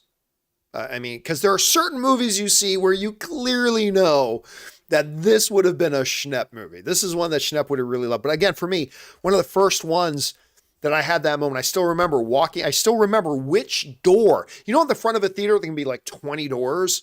I still remember the exact door that I used to open from going inside the theater out on to outside. And I still remember the door, and I remember standing there thinking, it was for Spider-Man Into the Spider-Verse, and thinking Schnepp would have loved this. And I remember I stepped out of that door. It was the third door from the right at the AMC Burbank 16. Stepped out, pulled out my phone, sent out a tweet saying something along those lines. But yeah, it still hits us every once in a while. It absolutely does. He was the best of us. He was the best of us. Just was. All right. Thanks for that, Bob Spur. Next up, we got Prestonian, who writes, I read a few articles about Zaslav hating Pattinson as Batman. Well, that's bullshit. Hating Pattinson as Batman and bringing back Affleck as Batman to be in the DCU. How true is this? It's complete, utter bullshit. That's complete, absolute bullshit. Don't believe that. What do you think of the higher ups discussing a DCU? So no, just you can ignore that. That's completely fabricated, not true in the least. All right, next up. Oh, we've only got 2 left. Okay, next up, Richie writes, do you think Will Smith could play a bad guy or a villain in a movie? Well, of course, he's an Academy Award winning actor. Of course he could, but I don't think he ever would. Like when you read a bunch of interviews with Will Smith about certain things, I do not think he will ever play a villain. I don't think he will ever play a villain. Ever. It does not sound like something that he wants to do in his career. He wants to be the good guy. He wants to be the hero. And there's nothing wrong with that, because I don't want that to sound like I'm saying that critically. I'm not. There's nothing wrong with that. That's an actor managing their career. But the way he wants to manage his, could he play it? Of course he could. He's an Academy Award winning actor. But would he? No, I don't think he would. All right. Last one today comes us from H. Conte, who writes, have you seen Causeway? I'll be honest with you, I don't even know what Causeway is. So yeah, I can definitively say that I do not know what Causeway is. So let me just check something here quickly to see if, so that's the last question, but we did get a couple of super chats, just to be supportive, a couple of super stickers. Denota Andrade sent in a super chat badge. Thank you so much for that, Denota. And Mark Vell sent in a super chat badge just to be supportive. Thank you so much, guys. Appreciate that. And guys, that'll do it for all the super chats. Now, I did say that I would take a second here. Now, I'm going to try using a feature here I've never used before. There's a new feature on YouTube that allows us to do a Q&A. And I'm just going to write, got any other questions? And I'm going to pick a couple. I've never done. So if you guys are watching live right now, and only if you're watching live, you will see that we've got, I just put up look at the top of the live chat. I've got any other questions. So I will sit here and wait to see if any of you guys have any other questions. Now I'm only going to pick out a couple here, guys, just so you know, right? I'm not going to read through all of them. I'm going to pick out a couple. Let's see. We've got one here from Bertz, who writes, are you watching the World Cup? Well, like I mentioned a little bit earlier, I will probably be watching the World Cup when Canada is playing, but I don't pay a lot of attention when Italy is not the team in the World Cup. Let's see here. Next up, we've got one from, who's this one from? This one's from Nathan Trulio, who writes, do you think Quantum Media will right the ship for the MCU? Well, I mean, that's implying that the MCU is totally like off kilter right now. And I don't think it is. I think it's been inconsistent, right? But they have done, as critical as I often am about phase 4 of the MCU, the reality is that they've had some amazing stuff. They've had some really great stuff in phase 4 of the MCU. Yeah, they've had a bunch of weak stuff, but so I don't think the ship needs righting. I think they're doing just fine. Doing just fine. Okay, this next one comes to us from Ant, who writes, will the Weekly Hero go on podcast format or just only on YouTube? Yeah, we'll get the podcast of it going. It'll be its own separate podcast feed. Like we won't have it on the main John Campea Show podcast feed. We will get it going on its own podcast here pretty quickly. So yeah, keep your eyes open for that. Okay, let's see. There's a lot of questions in here. All right, this one comes to us from Michael. And Michael Montez is asking, what are the chances of a DCU and MCU crossover? I think zero. And honestly, as a fan, I think it would be one of the stupidest ideas ever. It would be a hot mess of a movie. There's no chance it would actually be any good. All it would be, would be a big masturbatory, well, let's see this guy fight this guy and this guy fight this. It would be a YouTube video, right? You'd be better off to do a YouTube video. So I think it would be a hot mess of a movie. Not to mention it would be a nightmare trying to put that movie together because each side is going to want their characters to be treated properly and all that kind of stuff.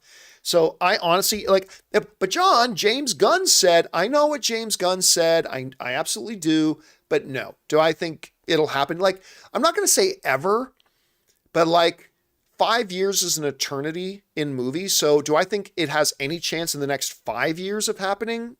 I would guess no. I really don't. I really don't think so. Let's see here. Let's bring this up here. This one is about Glass Onion. This one comes to us from Elf Song 713 writes, I really want to see Glass Onion, but there aren't any showings in nearby theaters. In nearby theaters. Do you think it is worth it to travel the extra distance to see this movie in the theater?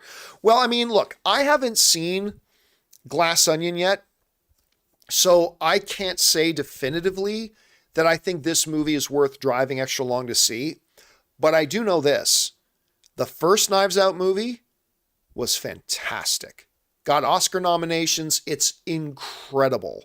So if I had to guess, I'm guessing this movie is going to be worth the drive because the word coming out of the film festival circuit was that this movie is even better than the first. And the first one was fantastic. So while I have not seen it myself yet, so I can't say definitively, my guess is that it's probably going to be worth the drive. Probably going to be worth the drive. Let's see here. Mark Vell writes, do you miss Tim Hortons? Actually, Ann and I were just talking about that today. I miss Tim Hortons very much. I'm very, very much. All right. This next one, if you look at the top of your screen, comes to us from Dark Knight 1998, who writes, Kang Dynasty or Secret Wars, which are you more excited for? I'm more excited for Secret Wars. Even though I was very excited to hear that Destin, the director of Shang-Chi, is going to be directing Avengers Kang Dynasty. Very excited about that. But obviously, Secret Wars is the one I'm more excited about. Let's see here. One more question. Let me pick one more out here. Let's see. Here we go. This is a really interesting one. This one is about Daredevil. This one comes to us from Arun, who writes, do you think they will address if the old Daredevil is canon or not? No, I don't think they'll address it. We'll just see it on screen. And I think all the evidence points that it is not canon. I think somebody wrote this in on the John Campea Show the other day, and I love the way they put it because these are two different things. Is this Matt Murdock the exact same Matt Murdock as the one that was in the Netflix series? Or is this Matt Murdock exactly like the Matt Murdock that we saw in the Netflix series? Those are two different things. Is it the exact one or is he exactly like that one? I think when you look back at all the comments that Charlie Cox has made and you look back at all that stuff, it sounds to me like they're making it pretty clear that this is not the exact Matt Murdock as the one that was in Netflix, but rather exactly like him. And one of the biggest things that just came out is that the actress who plays Karen, who's the female lead of the Daredevil series, she just came out and she's not in the show. She said, I'd love to be in it. They know where I am, but nobody's called me. As far as she knows, she's not in the show at all. To me, that tells me, again, that's another piece of evidence that shows that this is not the exact Matt Murdock from Netflix, but rather a Matt Murdock that is exactly like the one from Netflix. And no, I don't think they'll ever address that. I think they'll just let it happen on screen and then we'll see the way that it is. Anyway, guys, that'll do it for this installment of John Campea's Ask Me Anything. 2 hours and 44 minutes worth of doing it. Thank you guys for hanging in there with me as we did this little video. I hope you guys have had a great weekend. Thank you to everybody who sent in those super chats. Number one, because you just gave us great fun things to talk about. But number two, you supported our channel as you did it. And thank you guys so much for supporting the content that you like watching on YouTube. It helps us make the shows that we make. We can't do it without you, so thank you so much for that. And all the rest of you guys who sent in questions in the regular live chat there, thank you for hanging out and chatting with each other and chatting with me. It's been great having you here, guys. I will see you guys again on Monday morning for the next episode of the John Campea Show. Again, make sure you click the thumbs up button. Just take a second, guys. Go and just click that thumbs up button. Leave a comment down below. Subscribe to the channel. All these things help push our videos out to an even wider audience. So thank you guys so much for that. All right, guys. That'll do it for me for now. So until next time, my name's John Campea. Until then, my friends, bye-bye.